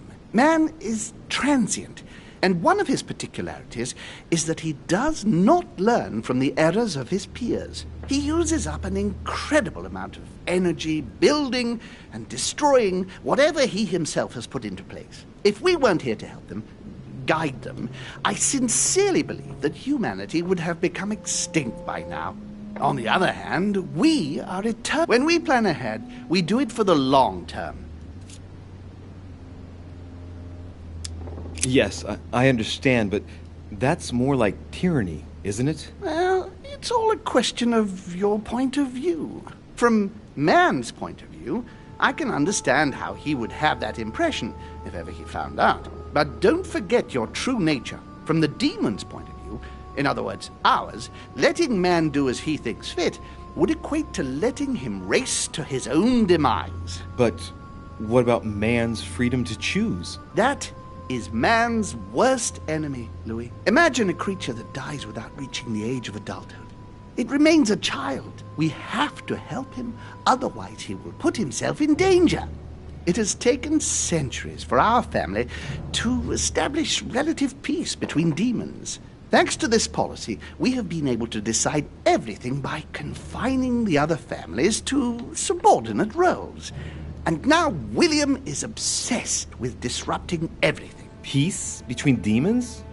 What do you mean? I'm not talking about conflicts within our family. If that was all there was, everything would be fine. But several other families, younger but nonetheless powerful, are trying to upset the balance. At present, we dominate most of the major countries around the globe. But some families are pushing, via less influential countries, to gain ground. Do you understand? As best I can, yes. When the time comes, you must take up a position on the political chessboard. I only hope your father doesn't take you down with him.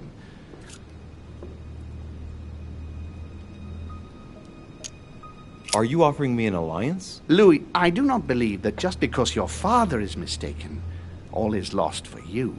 You owe William nothing, so there's nothing obliging you to support him. I want you to make an informed choice. Now go and see your father, see what he has to say, and then think it over very carefully. That's exactly what I intended to do. Thank you, Uncle. Don't mention it. If I've been able to help you in any way, go now.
Louis, I was sure you would stay. I'm proud of you. You have made the right choice. You must have been disappointed not to have been able to speak to Sarah one last time. I would have liked her to tell you herself. Well, I guess I'll never know now. True. Even so, there is one more thing I haven't told you about her. Sarah was my daughter. What? But why didn't you tell me the truth about her? I thought that might be too many truths to absorb at one time. I intended to tell you afterwards. You were in a hurry, so I made a decision. You've been able to understand and choose for yourself. How do you feel? Hard to say. Worried. I wonder where it's all going to end. What could be more normal? It may have been a bit brutal, but you've just grown up in a very short space of time. From now on, you can influence your own future. I will guide you. We've all the time we need. You're not the first to make me that offer. What do you mean by that? Your brother, Sir Gregory. Gregory. Why am I not even surprised? What did he say?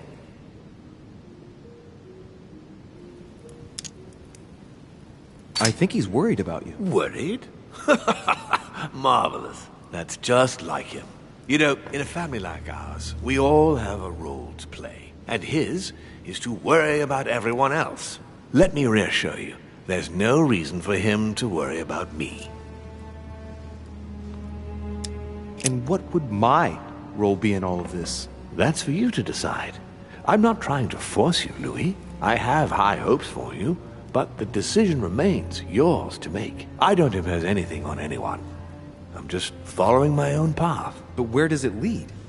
I suppose I should explain. For centuries now, demons have emerged in and around great leaders all over the world. But like true tyrants, they have governed with an iron fist in a studded glove. That's the impression I get. But you see, people's discontent is increasing, and they are too high up to hear it. They take themselves for gods. Sooner or later, the people will turn against us, just as they have in the past. Each time it's happened, many of us have died. We must master the humans, yes, but gently. And the best way of doing that is by allowing them a free choice, Louis. You really are trying to liberate men? Of course not entirely, no. It is easier to keep control over people who slumber than people who are oppressed. A man with nothing to lose is a dangerous man. Whereas if you give him a roof, food, and entertainment, he will do whatever you want. The best way of getting them to achieve something is to make them think it was their idea. For that, they have to feel as if they are free. Hang on. What do you mean? Look at the United States. From the start, I introduced an idea that will change everything. The idea that everything is possible. Everyone can become someone. Is there anything more beautiful? You mean it's not true? Man can move mountains when he believes it is in his own interest. And what nobler cause is there than his own freedom? Do you have any more examples? Of course. Talk to me about slavery. Well, take the slave trade, for example. It's an archaic practice that simply has to stop. Today, black slaves of America work for free and in unbearable conditions. Tomorrow, if you free the blacks and offer them work along with a salary, they will bless you for it. Then, they will be integrated into the system. They will be taxable. Once they are free, they will have to work for a roof, pay taxes, and feed their families. Maybe we could take away the civil rights of prisoners, for example. In this way, we'll keep control of all those who respect the system and benefit from the others as a workforce. And what would you propose for women? They must be given the right to work and to vote. Look, at the moment, they don't work. They take care of raising children. What a mistake. We have to get them out of the house. Make them work. In this way, not only will they become consumers, but they will also delegate the job of education to the system. We could guide humanity from a young age, Louis, don't you see? Today we are wasting too much time. What obscurantism! By harping on this concept of good and evil, guilt and redemption, look where men are now, locked up in beliefs that should no longer exist. It's time for men to rediscover themselves and to take control of their lives, as they really are, without any moral judgment. Tell me what you think about progress. Progress is essential, Louis. It's the future. What else? Progress must liberate humanity from burdensome chores. Progress must replace man wherever his presence is not obligatory. It creates both the desire and the need. It will liberate women as soon as the machines are able to do all the chores in the home automatically. It will bring men together by bringing a faster means of locomotion. Look at the cultural revolution that printing brought about. But the most important of all has already been laid. The foundation stone. Freedom of speech. The First Amendment of the Constitution. There must be opponents to every project. So, above all, don't develop a one-track approach. Otherwise, man won't have enough room for expression to feel free. If man sees his chains, he will only want to break them. If we give men the feeling that they are free, I am convinced that they will exceed their limits. And it is only from that condition that humanity shall rise up. But do you want to dominate or raise humanity higher? I want it to advance. I want it to progress. Man is our vessel. If he progresses, then so do we. Wouldn't you like to know what we really are? Who do you mean? Demons? Yes, us. Our species. I've been searching for centuries, trying to find a way to explain the reason of our existence. But humanity has not yet evolved enough to make any progress on the subject. I am convinced that the sciences will bring that knowledge someday. So, that's your objective, is it? To understand who we are. I see your point. Our family clings to its privileges and to the past, and that's how they are putting us in danger. The time has come for change. Now that you know your true nature, there are still a few things I need to teach you. What do you mean exactly? A new skill, and not the least, Louis. It's about taking control of a person. I don't see how I could do that. I shall help you the first time. How do you do it? It's an animal resonance. How it works is still a bit unclear even to us. Like a wave or a sound? That seems the most likely, yes. In my opinion, demons are capable of tuning their psychic frequency to that of others. That is why, for example, I tend to surround myself with deaf and dumb servants. The servants dressed in black. I infiltrated them. I opened a channel between them and me, and then I deprived them of speech and hearing. This way, no other demon can turn them against me. Okay, let's not waste any more time. I deduce that you're impatient to master what's in store for you. That is good. I thought I'd mix business with pleasure for this first time. What do you mean by that? The conference will come to a close shortly, as you know. Not that I'm fed up with archaic diplomacy, but it's time to ensure the success of this project. To make this happen, I would like Piaget to inform the Pope he has changed sides. You're going to use your powers to alter the votes? The real game is about to begin, Louis. Up till now, the guests have been sizing each other up. From now on, it's time for Gregory and myself to play. As well as you yourself. Now, here is my plan. I would like you to join His Eminence in his room. Just play along. We'll see when the time comes. Very well.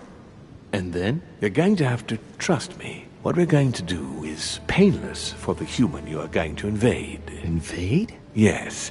You're going to enter his mind and take control. You're going to influence his actions and his psyche. Make him speak, then concentrate. You must focus on him in order to feel his thoughts. Then, while speaking, you must link with him. Once you're done, you will naturally find your way to the source and enter into his thoughts. But what if I fail? Trust in your instincts. You just have to let yourself go. You have the skill. Let your nature come to the fore. You'll see. If you fail, you'll be in for some light banter with His Eminence. That's all. There's nothing to be afraid of. Very well. Perfect. Go now. The Cardinal is in his room. You will have to write a letter to the Pope as if Piaggi had written it himself. In this letter, tell the Pope that whatever happens during the conference, he must follow my propositions. But be careful. In order to protect himself from counterfeiters, the Pope had Piaggi's hand tattooed with a symbol to be sure of his identity. You'll see when you're inside him. You'll understand. Once it's written up, just bring it back to me, and I'll send it off immediately. All right. I'll take care of it.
Monsieur Napoleon Bonaparte.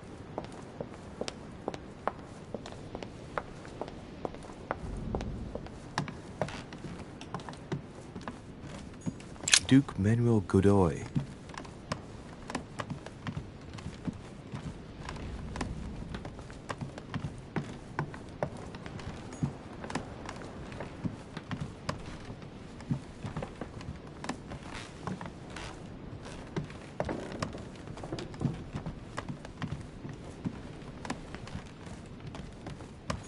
President George Washington.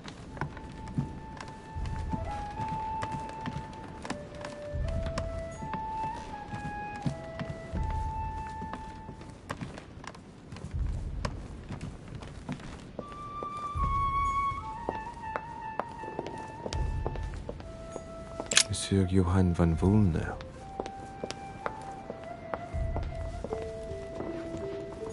Louis, busy as always, I see. How lucky you are. I must admit I'm trying to kill the boredom myself.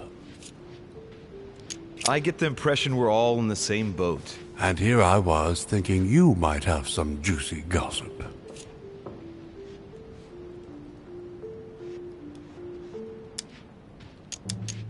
Well, Mr. Godoy heard that we are expecting a last-minute guest. Pardon? Yes, a certain Al-Azif. Strange. Doesn't ring a bell. Well, I might as well not hang out here any longer, if he has nothing to say. Me neither. He must have misunderstood. The conference has started. Godoy is a little too used to court intrigue, if you ask me. I agree with you.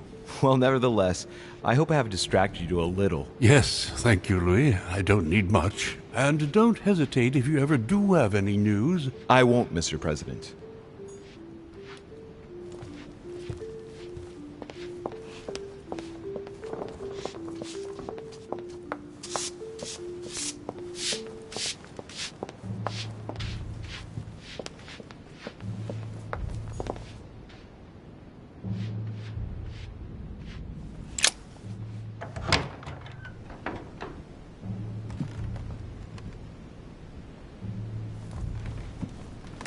Leave me, de Richet. I want nothing more to do with you.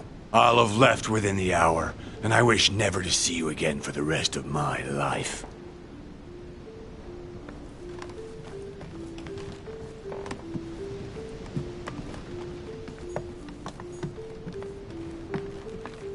Dear Monsieur Perret. I have no space left. I'll retrieve it later.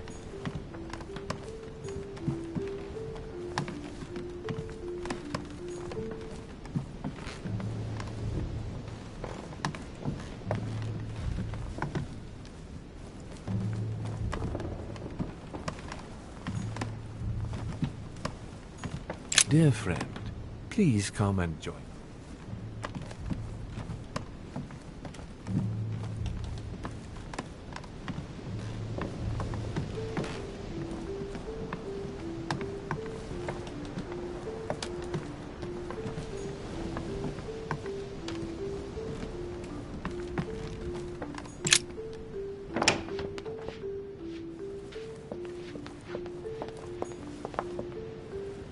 Monsieur Napoleon Bonaparte.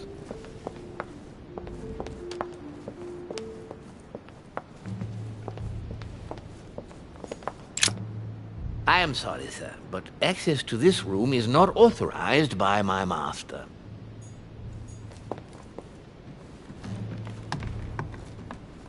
Duke Manuel Godoy.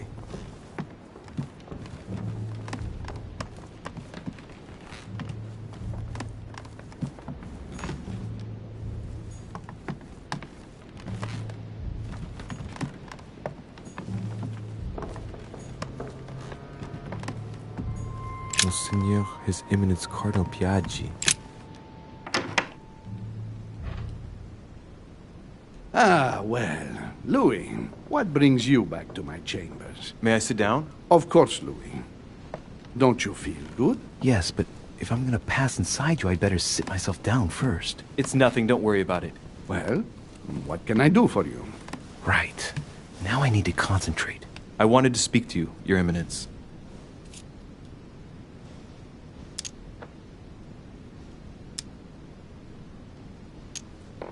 What exactly is your role with regard to the Holy Father?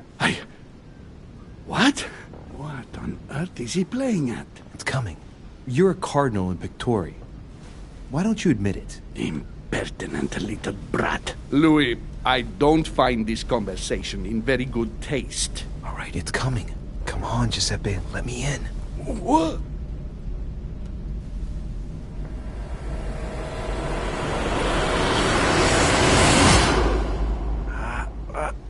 I've done it.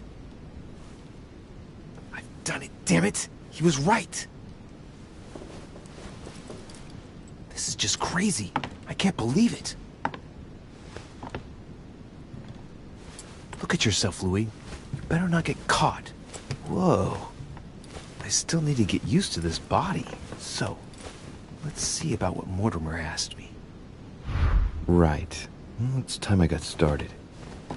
Let's see what I can find here to help me write that letter. I have no means to validate my forgery, so I better take my time with it and not make any mistakes. There are 2 letters from the Pope on the desk. I should be able to get a clue or 2 by checking how well they correspond to each other. And here are 3 stamps. All are different.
In one of the letters, the Pope asked Piaggi to change and to stop using his personal stamp.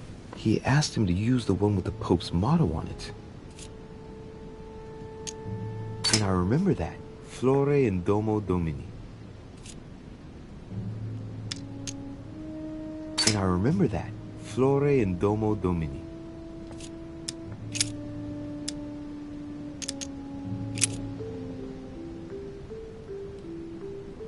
This seal is different to the one Piaggi used for the letter he gave me. Yes, I'm certain of it. On it is written, Flore in Domo Domini. Latin, it blooms in the house of God.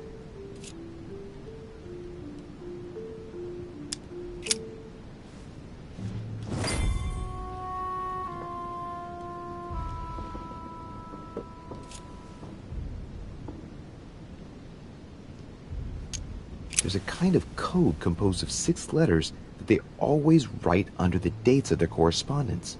According to Mortimer, it's got something to do with Piaggi's tattoo.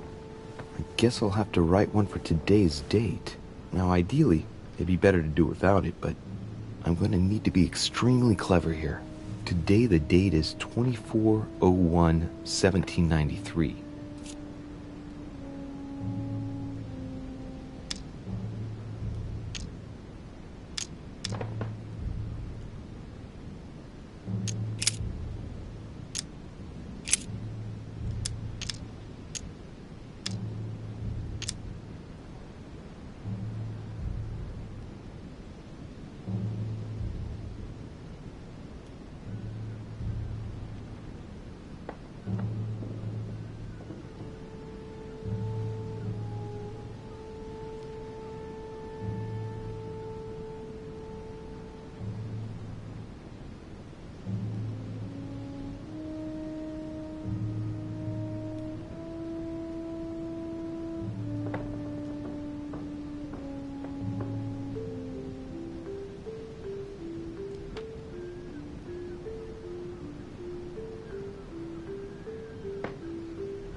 Today the date is 24/01/1793.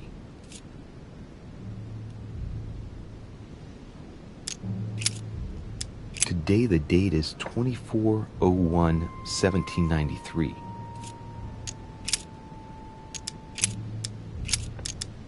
Today the date is 24/01/1793.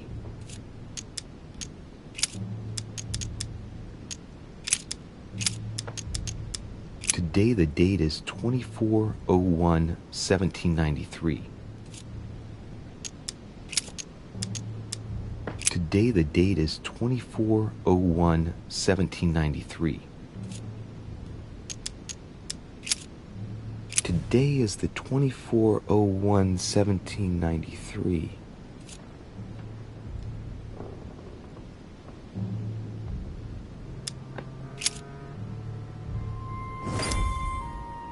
Right. Well, let's start writing. Lord Mortimer asked me to discredit Sir Gregory and to announce Piaggi's final vote in his favor. As an introduction, Your Holiness, thank you for your trust.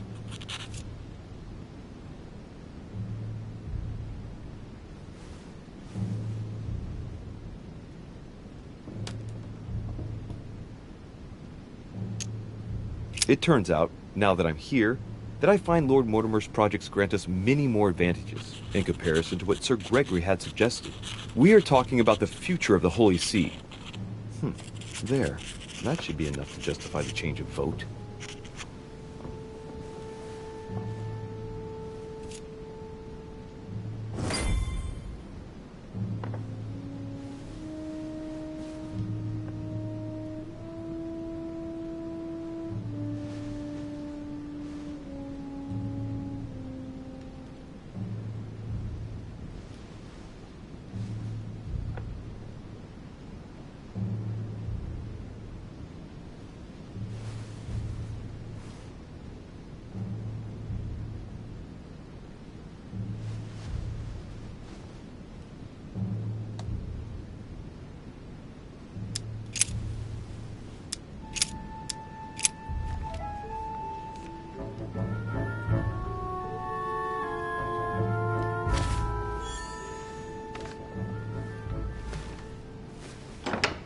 Your Eminence, all ready to send... What's he doing here? Damn it. That's all I need. Don't worry, he can't hear us. What do you mean he can't hear us? What's going on here, Piaggi? Just calm down, calm down. Louis came to see me because he claimed he was hearing voices. We've just finished an exorcism session. An exorcism? Are you having me on? I can't see any exorcism instruments. That's because I've just put them away. I don't know what you're up to, Piaggi, but I do know you're trying to pull one over on me. I was about to fetch someone to take care of him. Would you care to go? There he is, and there he stays. It's the perfect opportunity. What do you mean? It's been a while now that I've been hoping for a chance to get rid of him. Can you keep a secret? No, I don't think I'd like to know about anything that would justify such an act. I don't know what's wrong with you, but you really must pull yourself together. The conference will soon be on us, and I don't need you falling to pieces now. Don't worry, I shall be there. We've wasted enough time. What if he wakes up? If you don't want to get your hands dirty, just turn away and leave everything to me. This is not a decision to be taken lightly. You're defending him now. What are you talking about? Of course not. He's made you change sides, hasn't he? The slime bag. He works for Mortimer. Good thing I already tried to warn Gregory. You find Louis unconscious and conclude that I'm his accomplice? It's not so much finding him here as you being against me getting rid of him. That's not what you thought the day before yesterday, after he eavesdropped on our conversation. Listen carefully, Piaggi. If you say anything, you'll be the one they find dead in your bed. Huh? Now, just turn around and let me handle this. Don't touch him! Out of my room! I don't know what the two of you are up to, but I'll find out sooner or later. Right. Time for me to get back into my body.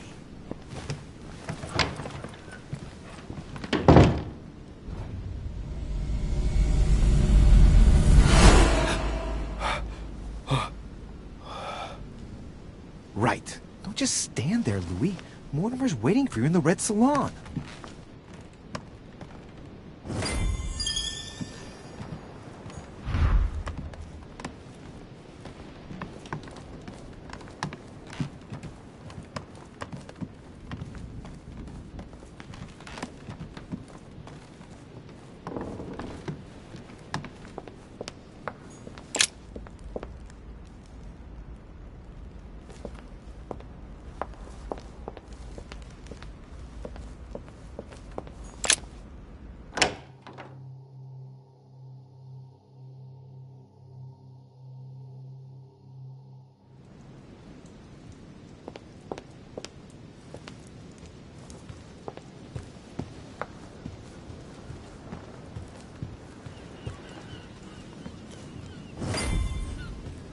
So, Louis, what was your first time like? Bewildering, isn't it? Here's your letter. I have to admit, the experience was utterly amazing. Come, tell me more.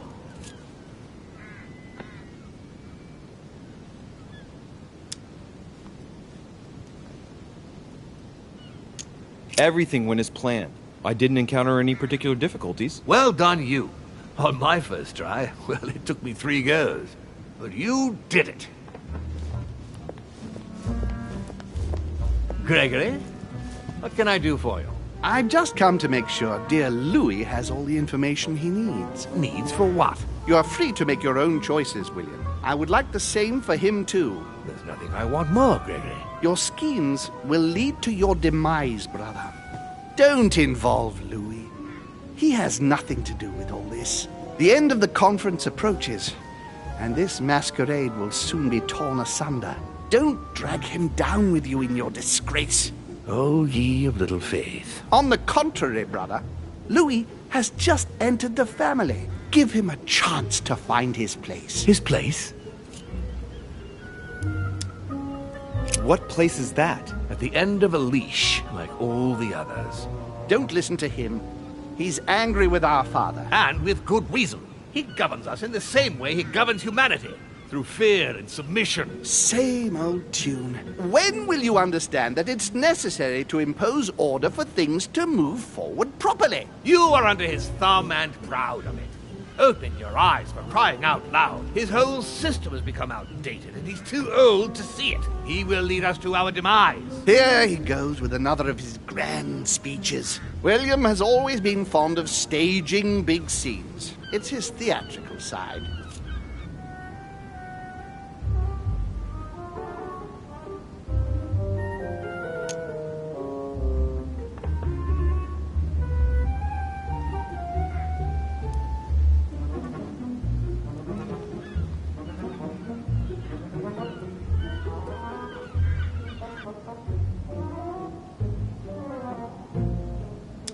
Does he have an inferiority complex? I've told him time and time again, Louis. He always has to take it one step too far.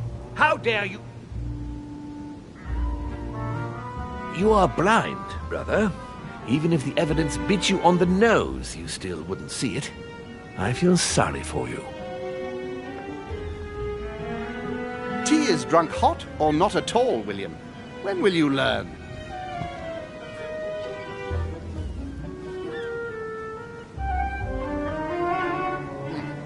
It's too bitter. You shouldn't let it brew so long. I knew you'd be coming along. You are so predictable. Methodical, I would say. Things must be accomplished in the right order if we want the world to keep turning as it does. You came here to warn me, sir. No, to advise you. Advise me against my father. Why? I think you are capable of deciding for... You haven't answered my question. Why warn me against my father?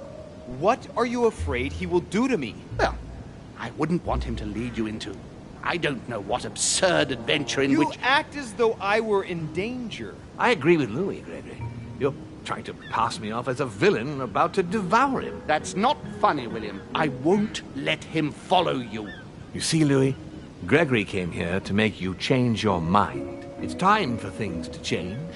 I acknowledge Father has done many good things for humanity, but his time is over, and now he must pass on the torch. That's enough. There, Louis. That's the pathetic example your father has to offer. I really am sorry about what happened to you. You don't know our family yet. We can't have given you a very good impression, but bear in mind that we are all against William's project. On the contrary. If he insists on going through with it, we will have no other choice than to intervene by force. Consequently, my dear Louis, you're going to have to choose sides. I would much rather have met you in different circumstances. There you are, Louis. See what happens when you don't follow their orders to the letter. Louis, I'm afraid the time to decide is now. If you follow William, he will drag you down with him. If, on the other hand, you support me, I can assure you that nothing will happen to you. You won't be blamed for your father's errors. Ah, the masks are off. I offer you liberty. He obliges you to choose, and shamelessly asks you to betray your own father. That is their true face. Right. Before I answer, well, I'd better think it over very carefully. Do I intend to embrace my demon nature and take my place on the chessboard? Do I stay out of it and do my utmost to stop them? Or do I renounce my nature and do all I can to stay human?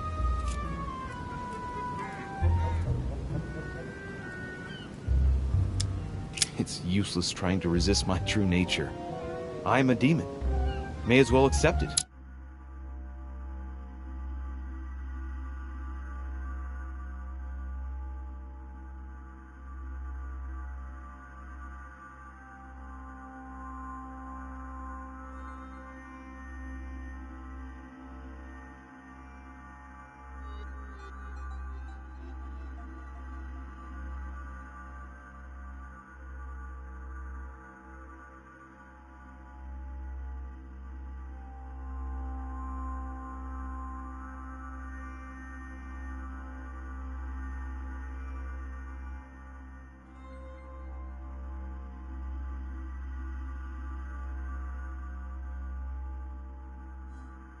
The sooner the better.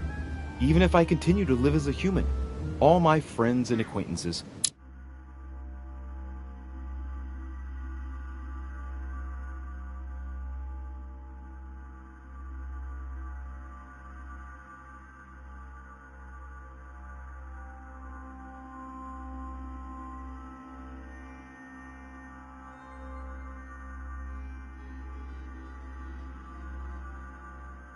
will inevitably end up dying, and I'll be left on my own, forever. I am a demon, and I have to behave like one. The sooner, the better. So? What do you choose, Louis?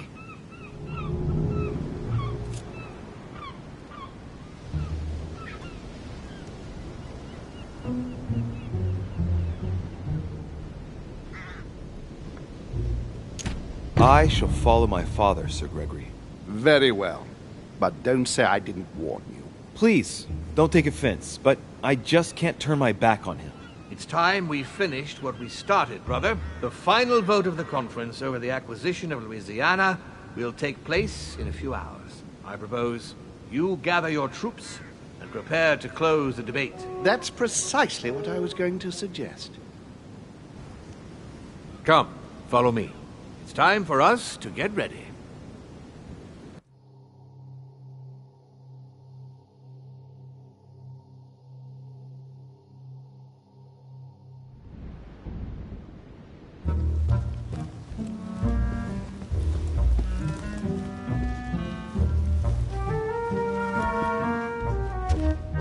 Do you really think we have a chance of winning? A chance?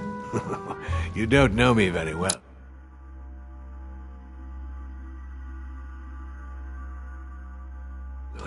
We are going to win.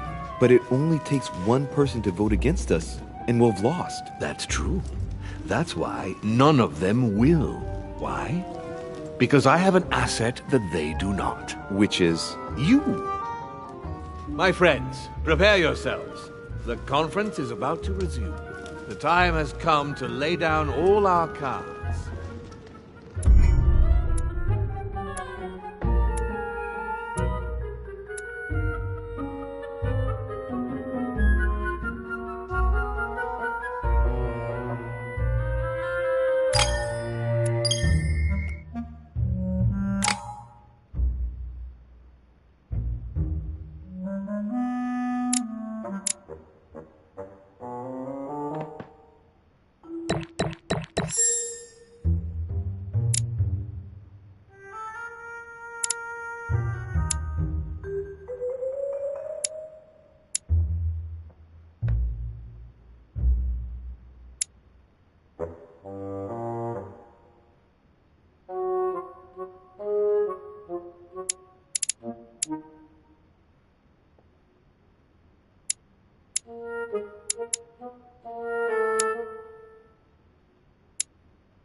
From that